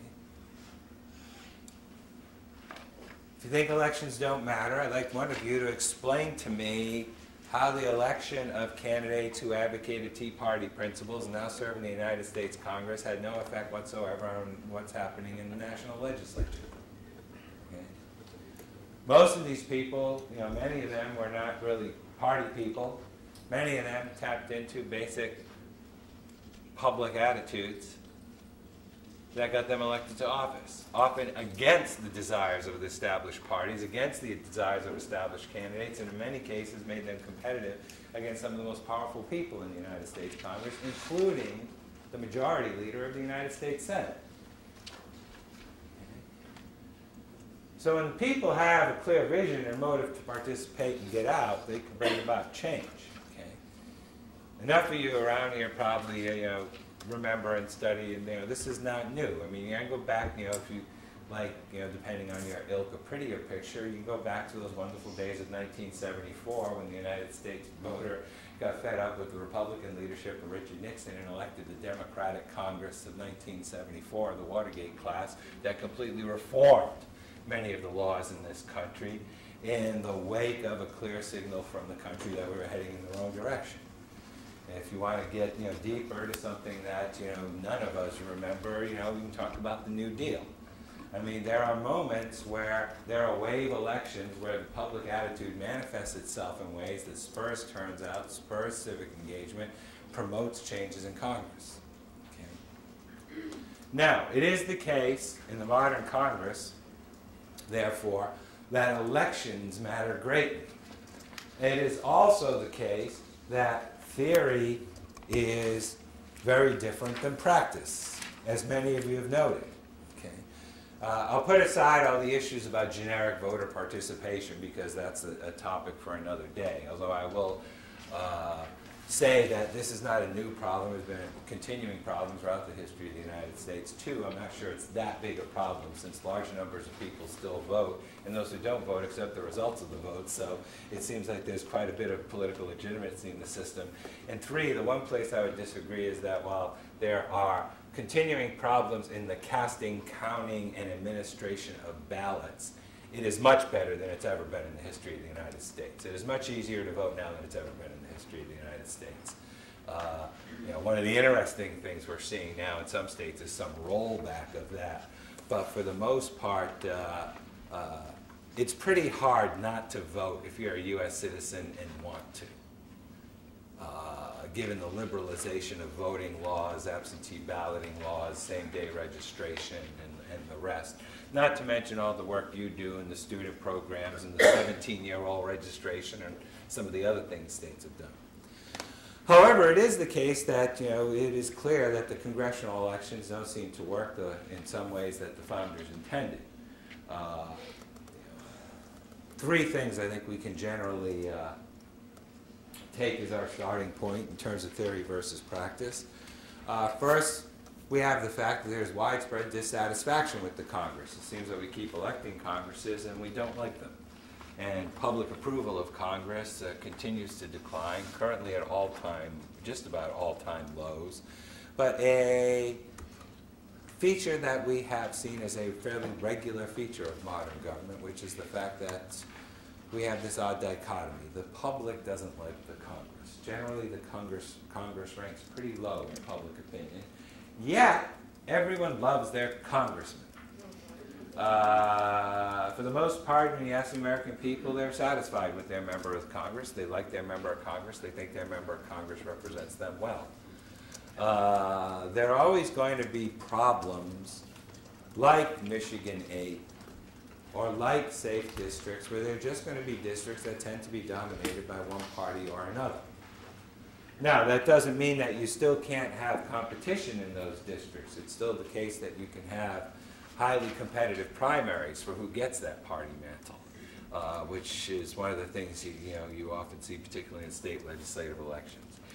It's also the case that you can have these moments where the public rises up and wants to bring about some change, something like we saw in 2010 in some of these races with Tea Party candidates rising to the fore. You see this sometimes in state legislatures and places, I know like in Maine every once in a while where you get Green Party candidates who rise to the fore. You know, it's a matter of is there willing to be a candidate who's going to go out there and articulate something that resonates with the public. If it resonates with the public, they can attract votes. However, the second thing that we find is that for the most part, most people would argue that congressional elections really don't make much difference. And in this regard, moving away from safe districts, make it more broadly, you'll generally look at the statistic that 95% of the members who seek re-election get re-elected. Right? That most of the people who decide to run for office get re-elected. And I think that highlights this broader issue of concern about the level of competition in legislative races. Why are we concerned about this? Because we're concerned about voters being able to exercise some choice or have some type of change in Congress. One of the things I think too often people conflate this statistic with change in Congress. And one of the things you have to look at underneath this is the fact that, yes, most of the members who tend to run get reelected. But you have to remember that these folks are pretty able politicians, and they tend to be very good at reading the writing on walls. So that when they think they're going to lose, they tend to retire or leave office or seek something else. So that masks the amount of change and turnover that takes place in Congress. It masks the number of new choices that people send to Congress. For example, you can look at, let's take the period just before this very volatile period that we've seen in 2008, 2010. okay? And look at, say, 2000 to 2006, an important period in recent House elections. If we look, there are only 15 incumbents defeated during primaries during that period. And there were only 43 who were defeated in general elections. So people tend to look at that and they say, well, you see, they usually don't lose. It all benefits the incumbent. But at the same time, there are 122 members who left or retired from the Congress. And therefore, what you really had was more than a third of the Congress turning over. That more than a third of the membership changed during that period. And since then, in 2008, 2010, we've had two other of these wave elections that have seen lots of change in the Congress, so that, you know, the Congress today and its membership is very different than the Congress 10 years ago. Same thing with the Senate. You know, Senate races tend to be much more competitive as a general rule. First, they're statewide. Second, you tend to get better candidates. More well-known candidates tend to run for Senate. Those who run for Senate usually have some political experience, previous office, and therefore there's more competition. If you look at the Senate races between 2000 and 2006, what do you find? You find that there were 2 United States senators who were defeated in primaries, and there were 15 who were defeated in the general election, but 25 retired or left office. So you had 42 new United States senators between 2000 and 2006. So that, you know, about half the Senate's turned over. So there's lots of change going on. But one of the things people focus on is how, you know, there doesn't seem to be a lot of change going on through elections. That leads to a third criticism that's often raised. And the distinction between theory and practice. And that's the argument that much too much emphasis is now placed on elections. Too much time is spent campaigning. Too much time is spent raising money. Too much time is worrying about being reelected. Winning elections is only one objective of a member of Congress. The problem that you have is that that objective is kind of the key to all the others. If you want to change public policy, pursue particular issues, try to do what you think is best for the nation, just serve constituencies as a matter of public service, you got to get elected first. And consequently, one of the things that has changed is that what used to be a requirement has now become a goal that permeates everything else and is an objective that's never far from a legislator's mind. Yeah. If I were to cast one change that I've seen over the last couple decades and that I've discussed with others, the change is not safe districts or the number of people who vote or you know, parties in Congress, or the fact that you have, you know, lots of division within the public now in terms of the policy directions of the country. You know, it's that the behavior in Congress has changed. And that change has been driven by the demands of electioneering. So that what used to be something you did during part of your term of office, more and more becomes something that is constantly before you. And that's very different from a lot of other legislatures, especially if you move away from the United States context. So I think what I'll do is talk for a few minutes about these kind of 3 criticisms I laid out and show you how this weaves together with the changes that have occurred in legislative behavior as a result of electoral demands.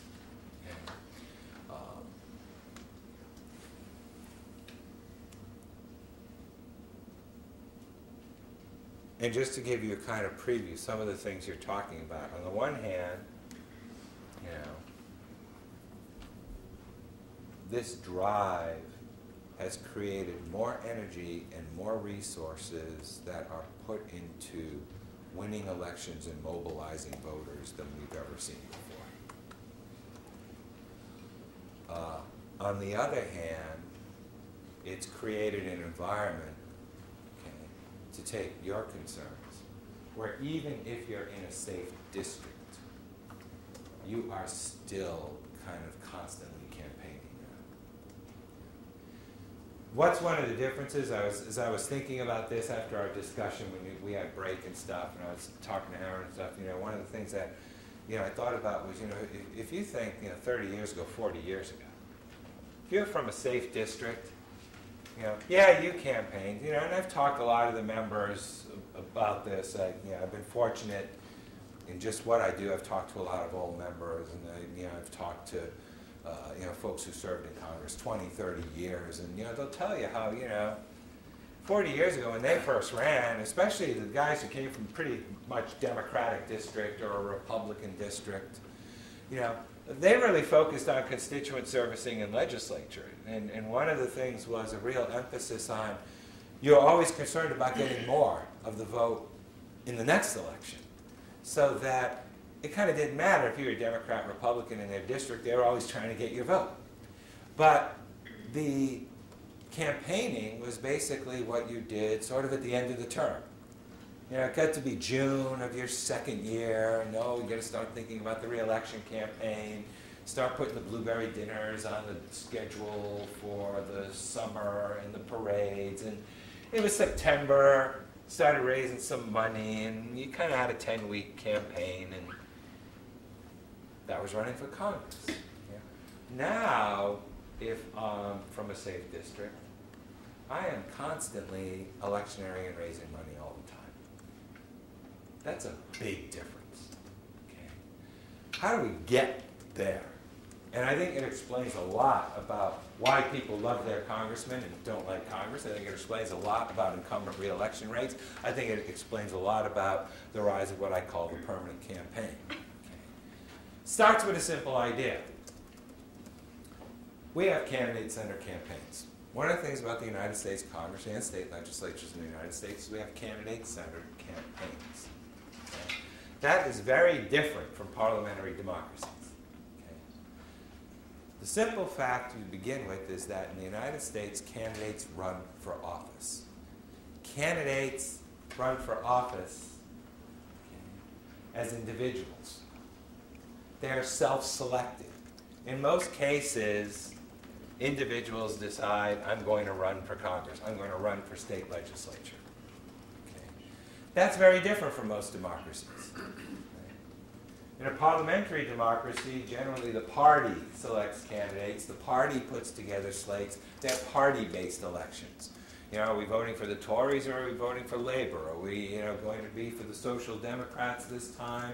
Are we dissatisfied with the current conservative government and we want to change? And it's parties are responsible for the campaign. Parties tend to raise the resources for the campaign. Parties tend to recruit candidates, run slates of candidates for the campaign, right? In these democracies, candidates stand for election. I think the terminology sums it up, right?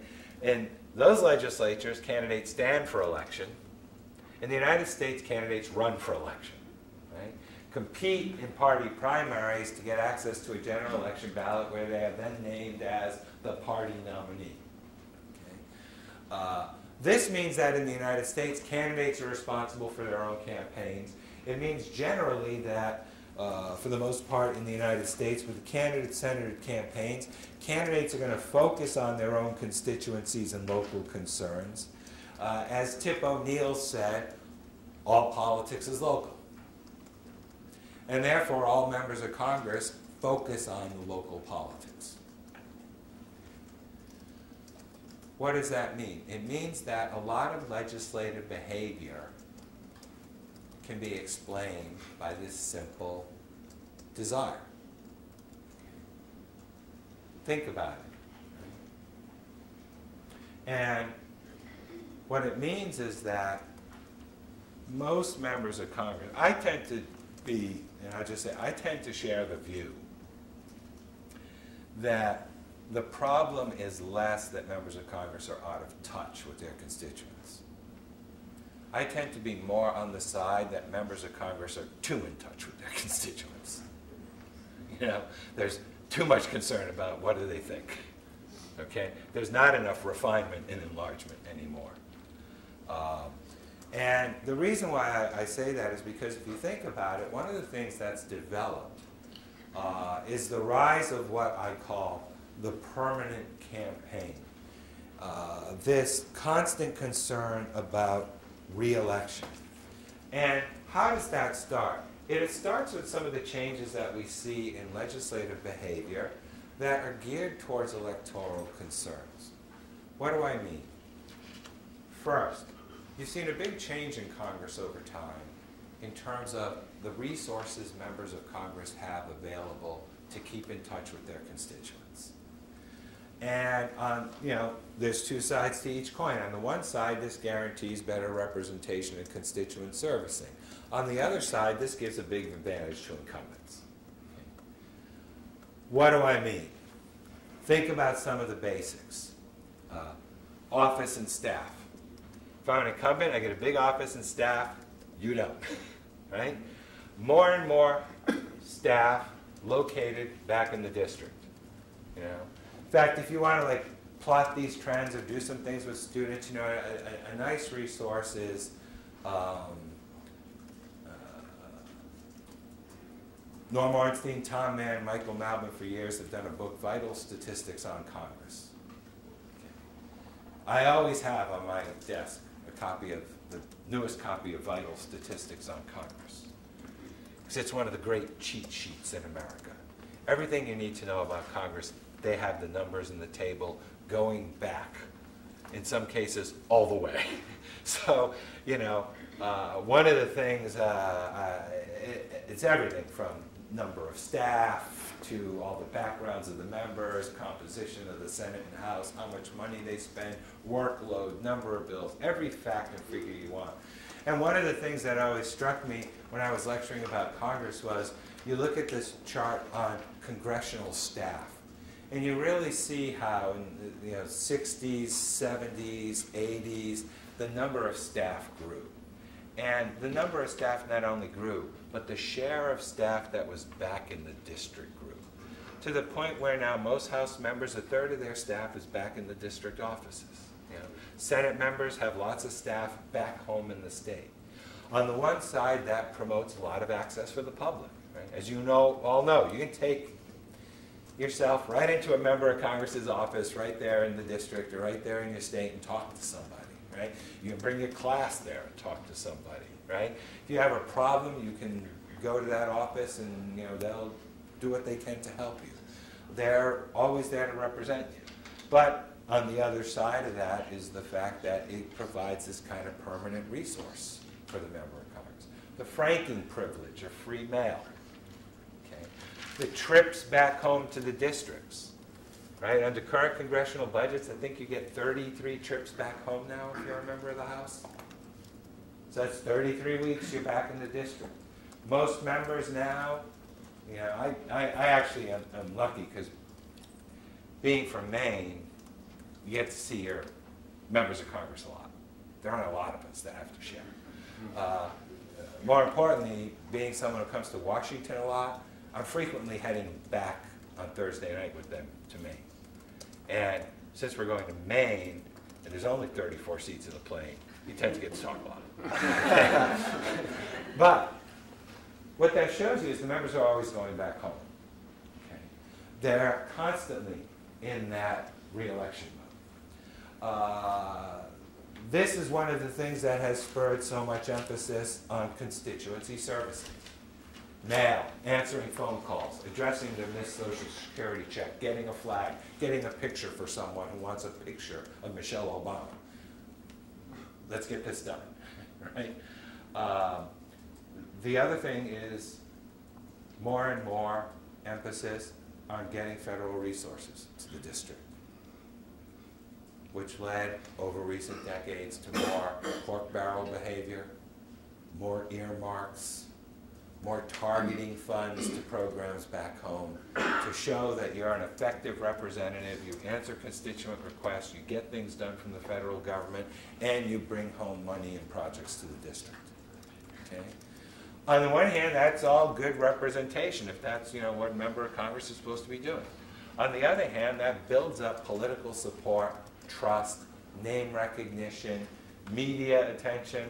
I forget who it was that mentioned before you get more like media attention and resources, right? You know, you now have, you know, in the House and Senate, you know, television studios, satellite studios, C-SPAN. It's very easy to, you know, walk into the room and cut a 30-second, you know, statement for your local television news. It's very easy to, you know, just hook yourself up and be on television or radio back home in the district.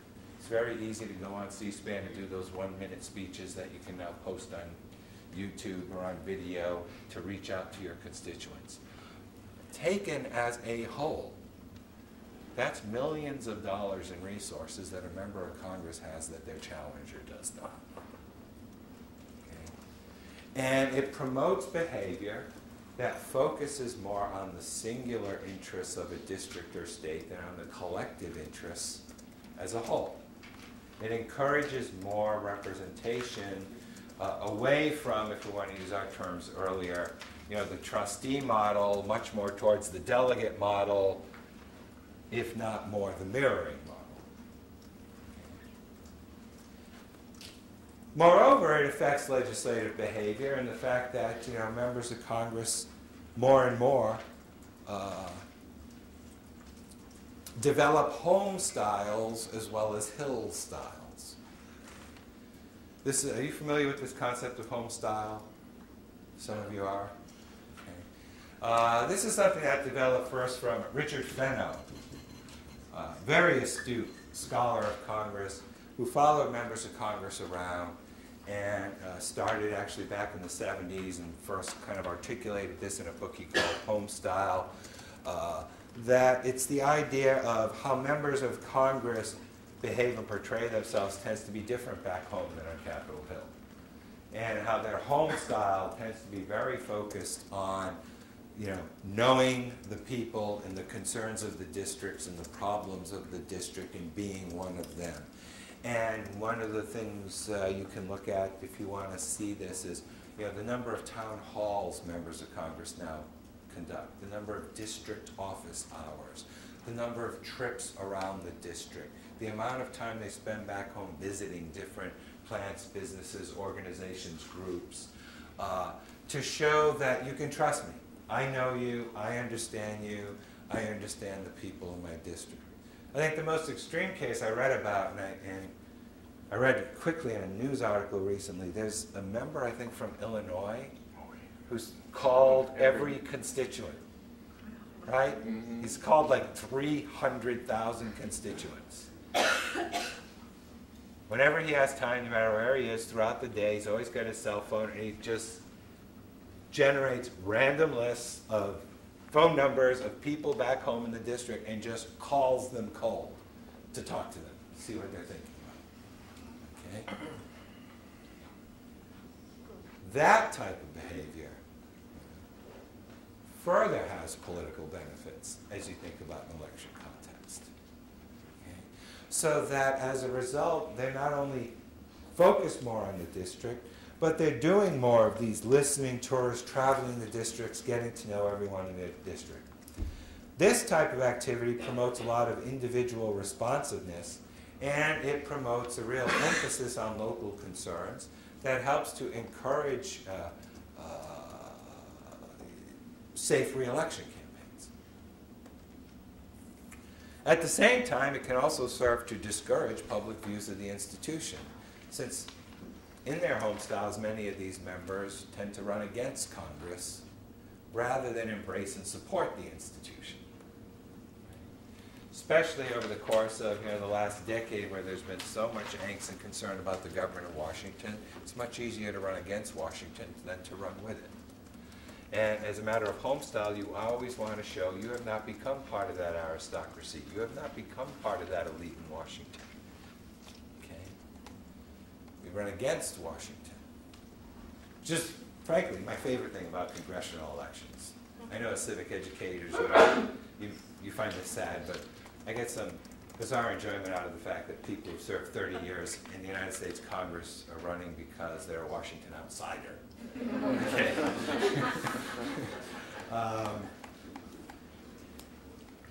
As a result, what has happened is that incumbents generally start with much higher name recognition within the district. They have much greater access to resources. They have the ability to address specific problems and constituency interests. Therefore, they're in a much better position. Now, this type of legislative behavior has also now trickled into much greater continual electioneering behavior. And this is what I mean by the rise of the permanent campaign.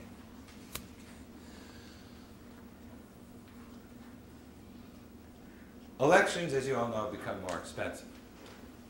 Lots of reasons for that. Okay.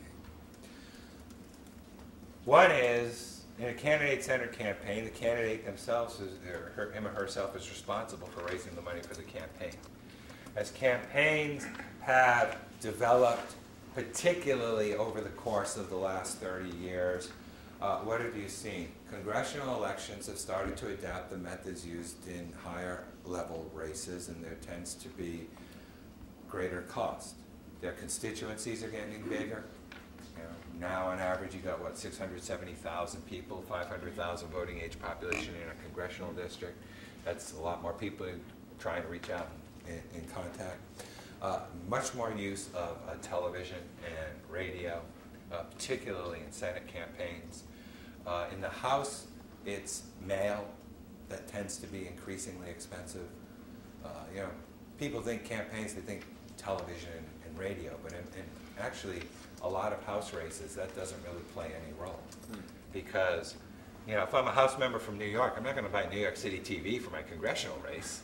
It makes no sense, right? If I'm in Philadelphia, if I'm in, New Jersey, where I don't even have my own television station, I have to buy Philadelphia or New York television to reach New Jersey. It's too expensive, right, for a congressional candidate. They tend to do mail. Mail's expensive. Question, mail, is campaign finance law restrict the franking privilege, so you can't do campaign, you can't use the free mail service to campaign That's correct. material? That's correct. Franking privilege is for the official business of the United States Congress. It's basically used to tell you all the important things the member of Congress did for you and will do for you, in hopes that you'll vote for them in the last election. It always is closer to September. Yeah, and it always tends to come in September. You ever notice that? It's a weird thing. There is a cutoff date, though, in the election cycle where you're not allowed to send out any Yes, mails, there right? is. That's why it always tends to come in September. Oh, you mean all mailings cut off as? Well, like you can't do a frank, the week before the election. Right. I mean, there's lots of rules governing the franking privilege. But what's more important now is less those types of resources than just campaign funding. Because as you start to get more used to these techniques, what you've seen is the increased professionalism of campaigns. Campaigns now have their own staffs. They have their own consultants. They tend to have pollsters. They tend to have fundraising and media consultants more and more. This has drastically driven up the cost of campaigns. Consequently, members of Congress need to raise more money. Since they're limited in the money they can raise, they have to start raising money earlier. Under federal election campaign law, up until 2002, a member of Congress could only receive $1,000 per election from an individual or $5,000 from a political action committee per election.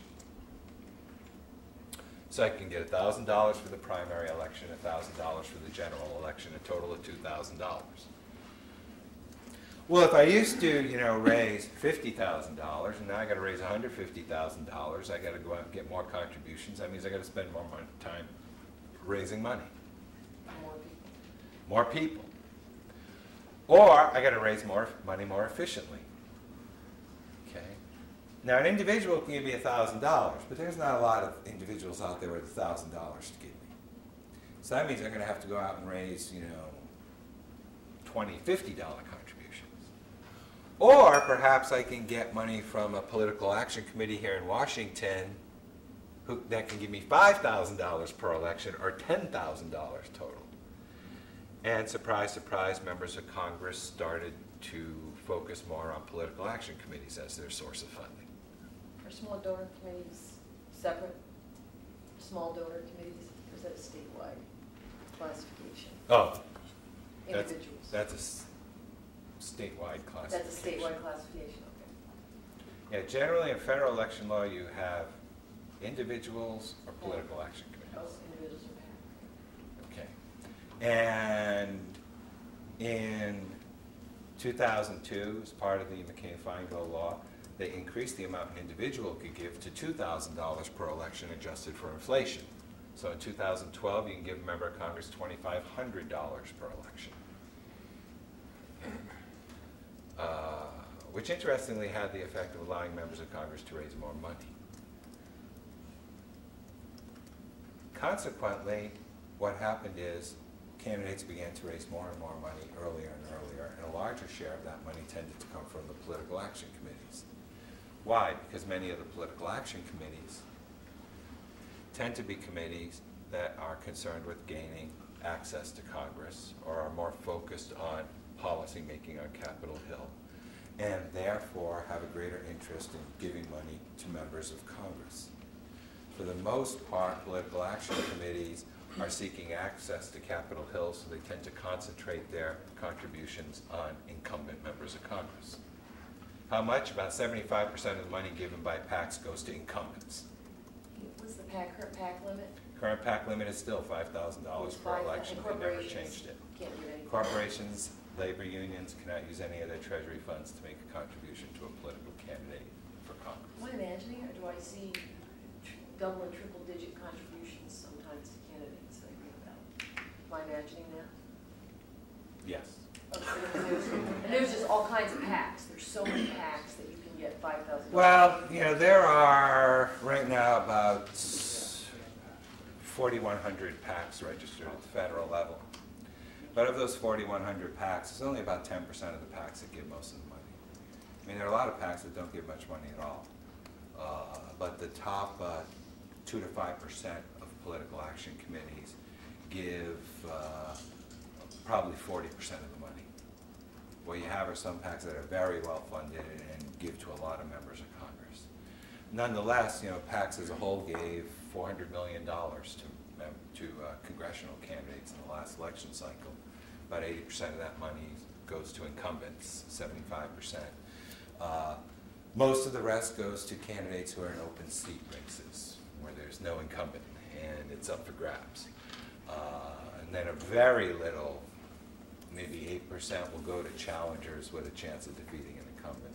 And most of that money tends to come from political action committees that are, you know, ideological. They're a liberal or conservative group, or a labor union group, which tends to support Democrats.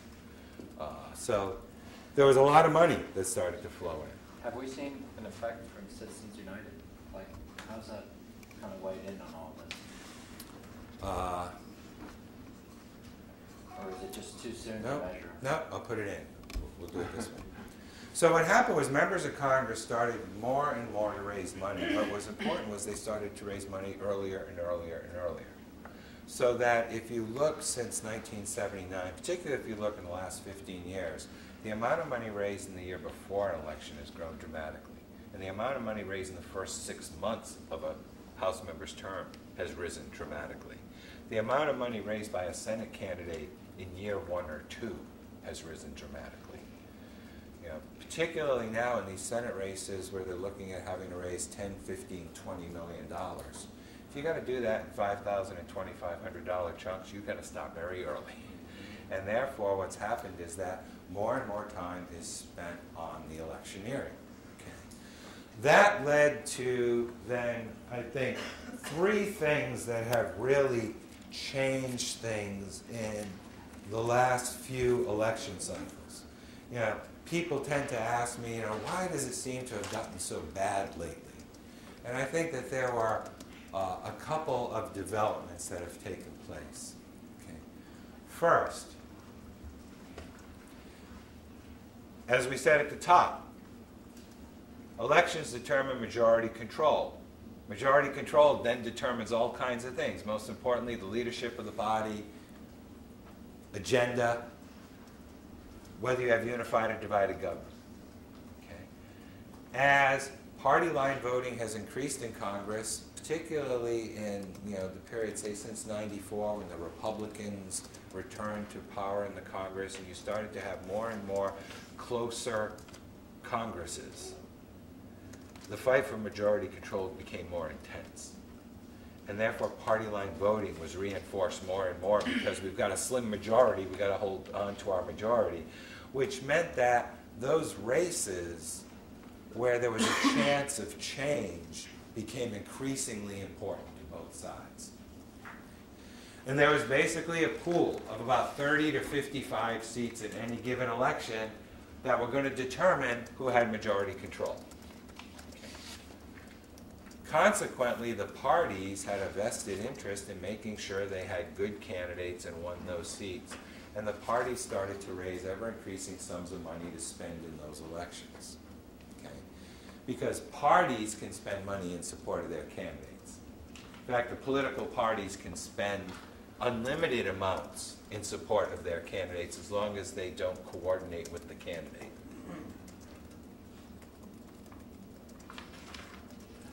Parties have a higher contribution limit. Yeah. Okay. That's like $10. That's like a lot more than that. Okay. Like I can give the Democratic National Committee like $30,800. Oh, you as an individual? Yes. That's right. Or the Republican Campaign Committee, or the Democratic Congressional Campaign Committee. So the Hill committees had an interest now in starting to raise money to help their candidates. Well, that's what I'm thinking. So now you had the candidates working more with the parties in alliance. Okay. What did this mean? This meant two things. One, I knew I'd get to you eventually. Who can raise the most money? Incumbent. Who can really raise the most money? No, but if amongst incumbents, who's going to really raise the most money? Leadership. Well-established members. Members who probably have safe districts. Members who really don't have to spend a lot of money on their campaigns. What did you start to see? These members started to raise more and more money. Why? Because any money a member raises in their campaign committee account, they can transfer unlimited amounts to the party. If I have $2 million in my campaign fund and I don't need it, I can give it to the Democratic Congressional Campaign Committee, say, you use it. It's all regulated federal money, I took it, and here, the party can use it. So what happened? Parties started to impose on members of Congress quotas, basically, of needing to raise money for the party to help them in the races where they needed to win for majority control. So suddenly, members who in the past might not have spent a lot of time raising money had more demands on them to raise money for the party. Then what happened was members of Congress started to form their own PACs, called leadership PACs, where they could raise money for this separate committee that they could then give to individuals running in these races to help them try to win so that they could get more Democrats or more Republicans in Congress. Now we have Citizens United. Okay. What's happening now? On top of all this is you had the Supreme Court. Are you all familiar with Citizens United? Yes? We're good? Okay. You had the Citizens United decision, which now said corporate money and labor union treasury funds, which had basically been prohibited from use in federal elections since 1947, can now be spent advocating candidates. So that was okay. And then it got combined with another court case called SpeechNow.org versus Federal Election Commission, which was a federal district court case that said, if you're an independent group spending money in federal elections, there's no reason to impose contribution limits on the money you receive. Since you're not giving money to candidates, you can raise money under the First Amendment. It's your right to give as much money to that group, and that group can spend the money advocating candidates. With me? Yeah. So now I got a nice twofer. I can get corporate and labor union money in unlimited amounts and put it in this separate committee, and that committee can then spend money in congressional races. Tell me to repeat that, SpeechNow.org. SpeechNow.org versus Federal Election Commission. But they can't give the money to candidates. First Amendment case. Cannot give money to candidates. The issue was this. If we're a committee that's only spending money independent of candidates, and the court has said it's my right under the First Amendment to spend money advocating a candidate, why can't a group of us get together and spend money advocating a candidate?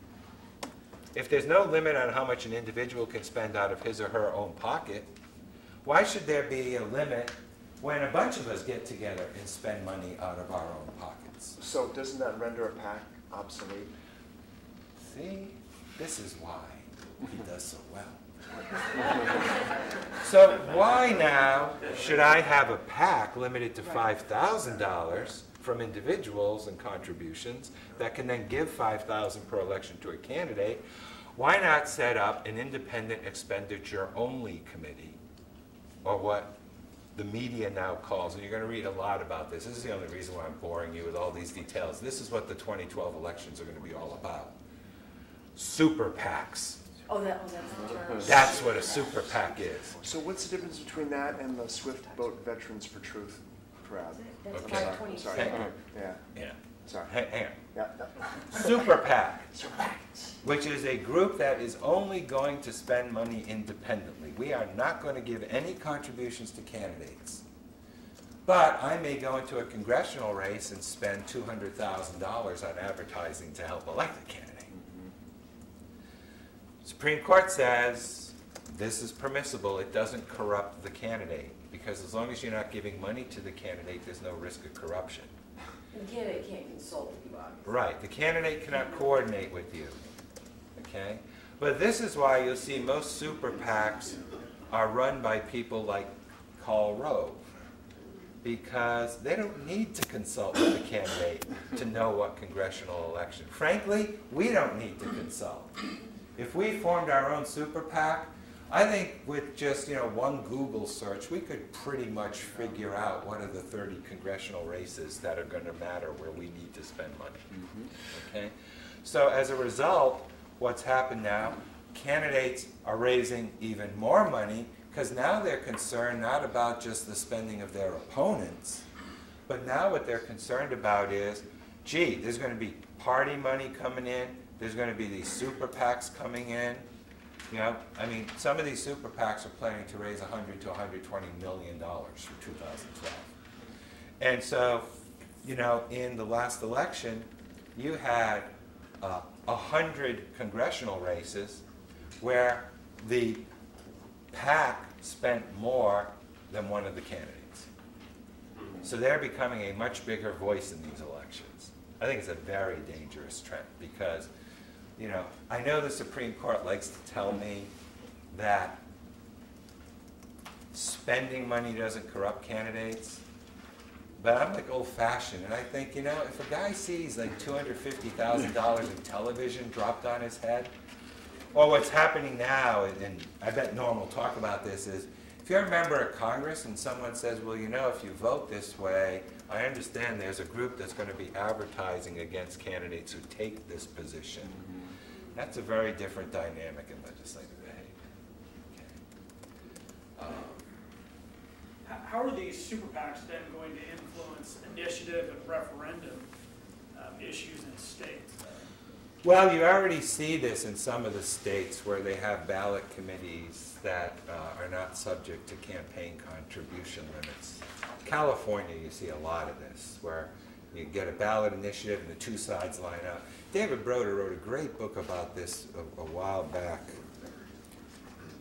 Democracy Denied, or David Broder, the great columnist for Washington, wrote a little book about ballot initiatives, and he used lots of examples from states to show you how this works and how the big money comes in. I'm just not remembering the title right now, but it's the same kind of concept, you know, that they'll be able to come in and probably spend money on ballots. There'll be a number of court cases about whether ballot initiatives are different from candidate elections.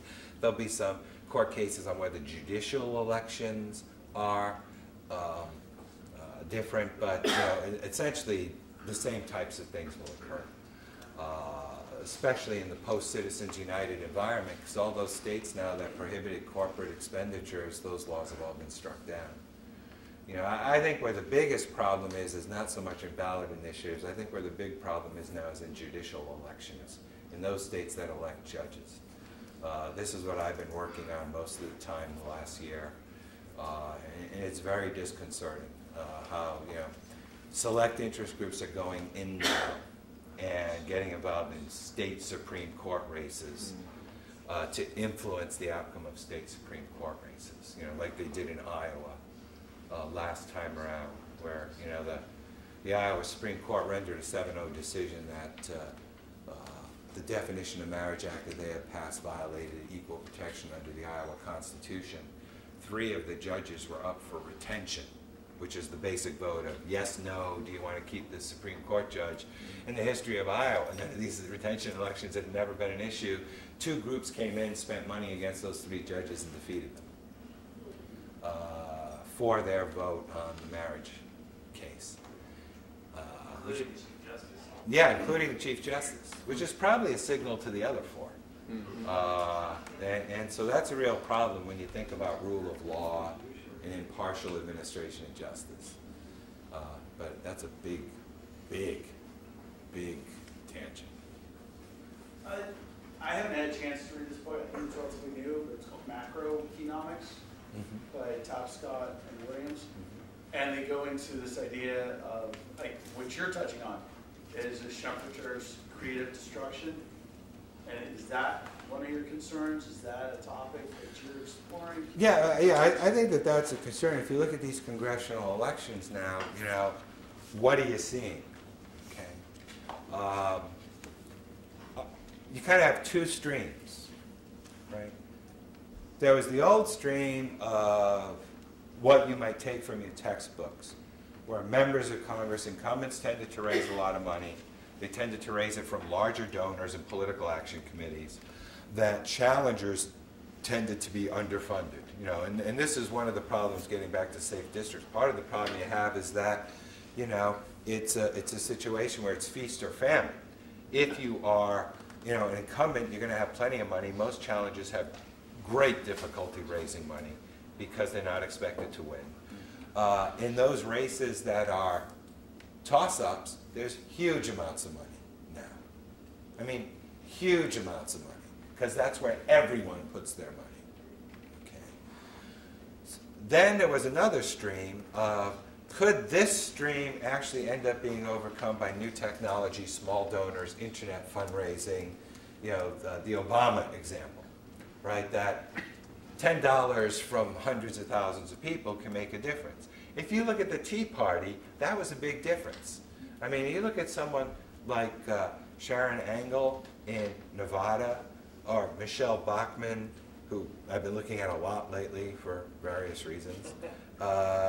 She raised $13 million running for House of Representatives. She raised more money than the Speaker of the House of the United States.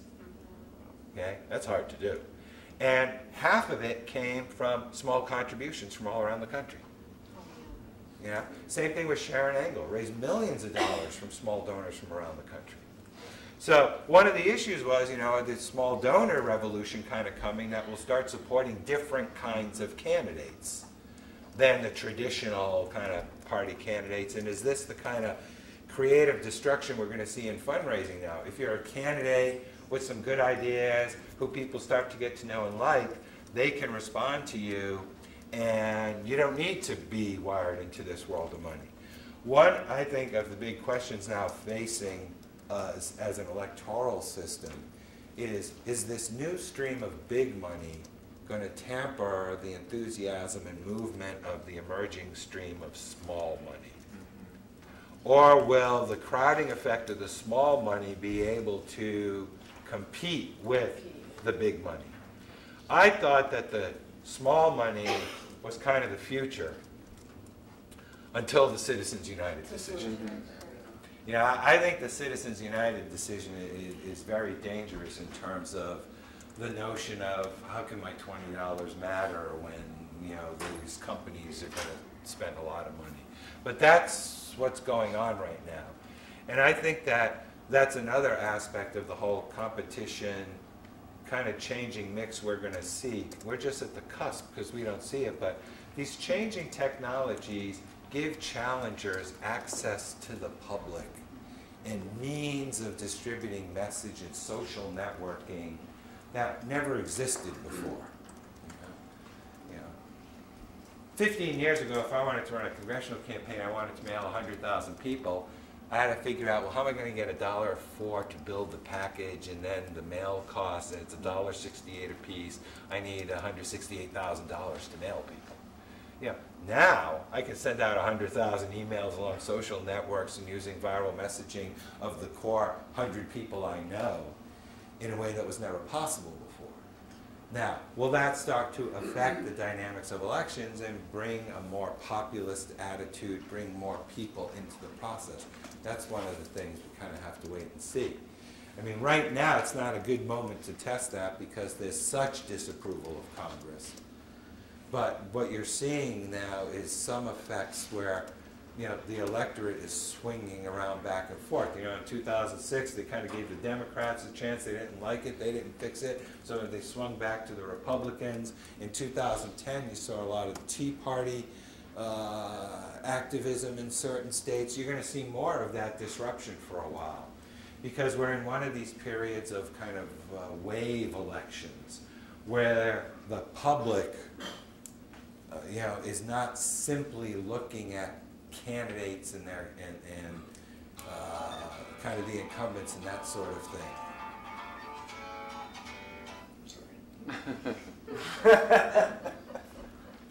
Didn't it say on the syllabus, turn your cell phones off before entering class? I'm sure it said that.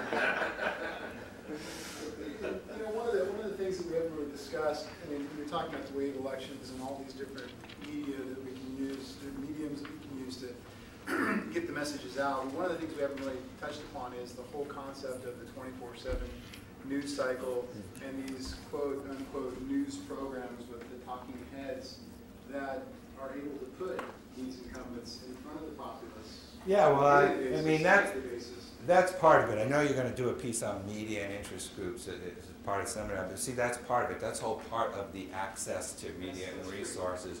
But it's also part of this whole feeding into the permanent campaign phenomenon, because everything is seen in an electoral win and loss context, and it's constant. You know, it's not like before we kind of had a period of legislating and then the election frenzy came up. And I think the place where it really affects this is if you look at the political context, most of the people who are going to run for Congress are strategic politicians. Right? So that one of the biggest things that affects congressional elections is, I think, less the money and some of these other factors than the difficulty of getting good challengers against incumbents. Because most of the individuals who have political experience, who've been state legislators, who have a good basis for running for Congress, don't want to run and lose, so they wait for their opportunities. They act as strategic politicians, and they tend to run when an incumbent retires, when an incumbent looks weak, or when the macro political conditions are favorable to their party. So, what does that mean? The macro conditions that tend to determine these congressional waves tend to be, as you might expect, public dissatisfaction with Congress, the public's conception of the state of the economy and whether the nation's heading in the right direction or wrong direction, presidential approval, a presidential election year when you're going to have a higher turnout, the year after a redistricting, when suddenly the lines have been scrambled again and a lot of incumbents suddenly have new voters. That's when you traditionally have tended to see elections where more incumbents end up being defeated. Okay. All of those factors are in play right now. And I think what you're seeing, therefore, is us entering this very volatile period in congressional elections. And I think what you're also seeing is kind of good testament of the problems you have in the modern Congress and why these elections matter. Because if you look at the dynamic of the Congress right now, it's much more than the change in party leadership. What's really changed is, in particular, the Tea Party members, or those who pledged to different Tea Party principles who were elected, have really changed the dynamics of the majority party. And that, combined with some liberal Democrats who are from very safe districts, has really made it difficult to craft any type of compromise. Particularly when you're trying to craft a compromise on what the people don't want, which is austerity.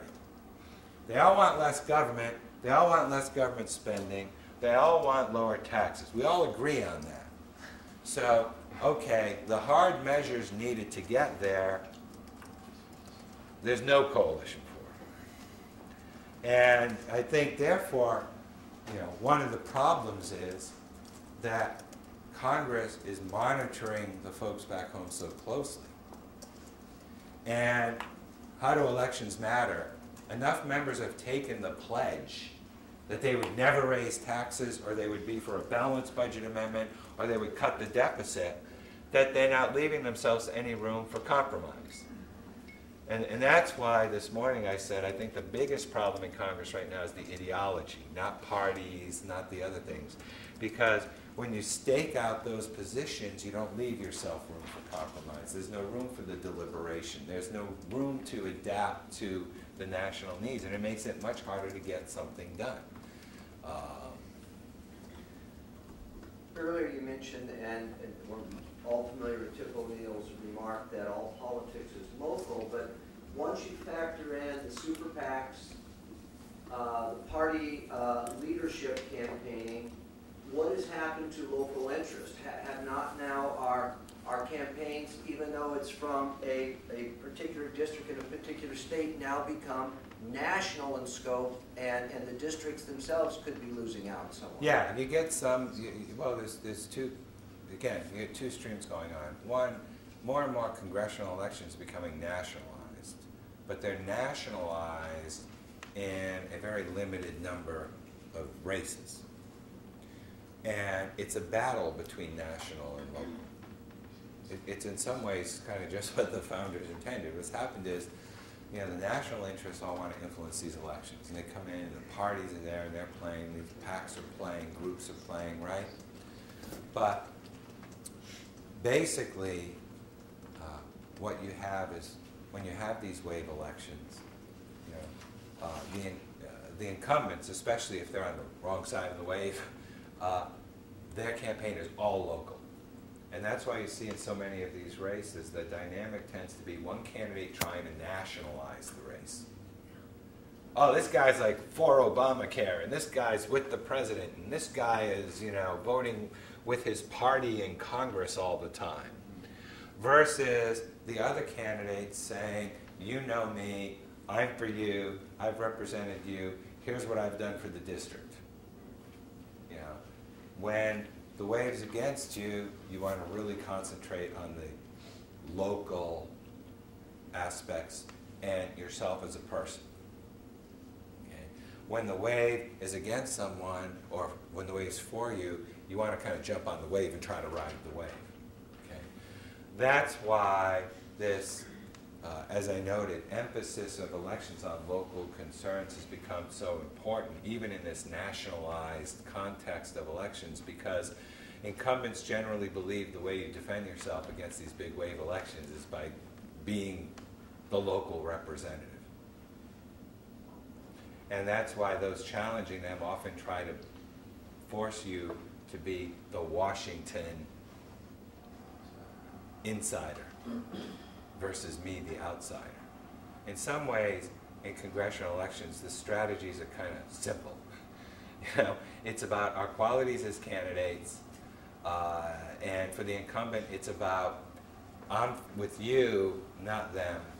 I have been an effective representative, and challengers wanting to be the outsider against the insider, right? I mean, if you look at all these races where major incumbents were challenged, say, by Tea Party candidates or Democrats who did well in 2006, the whole dynamic was, you know, they've been in Washington too long, the Washington outsiders, we need to change.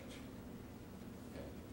And the common ground is the public believes we need a change. The public believes government's not working right now. The public believes Congress isn't working right now. They're very frustrated with Congress. And, you know, I think that if the current Congress doesn't work, you're going to see a lot more change again in 2012, and they're going to try something else. You know? Back to that question about Swift vote. They called, is that 527? Yes. How does that relate to Citizens United? The way it relates to Citizens United is that groups like Swift Boat had an advantage. Swift Boat Veterans for Truth was a Section 527 organization. A Section 527 organization is a political committee under the IRS tax code. Every political committee is a 527. Candidate committee, party committee, PAC, they're all 527s. That's the part of the income tax code that makes your contributions tax exempt. So you can directly coordinate with the candidate or not? A 527 is a group that is not a party, PAC, or candidate committee. It's just a political committee. Its purpose is to influence elections. Such a committee could take unlimited contributions. However, they were formed because in the old days, pre-Citizens United, federal law prohibited corporate and labor money from being used for any advertising within 60 days of an election that featured a federal candidate. It was known as an electioneering communication. You didn't say vote for the candidate or vote against the candidate, but you showed the candidate and you broadcast it in the candidate's district, and these were all the ads you used to see and love that at the end said, call so-and-so and tell them what you think about his plan to increase your taxes. Blackout period. Right. Within the 60 days before a general election or 30 days before a primary, you couldn't use corporate and labor money for those ads. So Swift Boats and other groups were formed because they could take unlimited individual money for those ads. But see, Citizens United now means you don't got to do that, just form a super PAC. Surprise, surprise, 108 super PACs have been formed so far in advance of the 2012 election. Also, did that, Citizens United eliminated the 60-day limit? Yes. You can now use the corporate money. That was one of the things Citizens United struck down. So as my students like to say, a lot of the regulations supported by Corrado are struck down by the Supreme Court, but that's good for Corrado and bad for the country. Because now there'll be more money for him to study, and it's bad for Corrado, for the country. So they like to say bad for the country, good for Corrado. Any other questions before we depart? Well, thank you for your time and patience.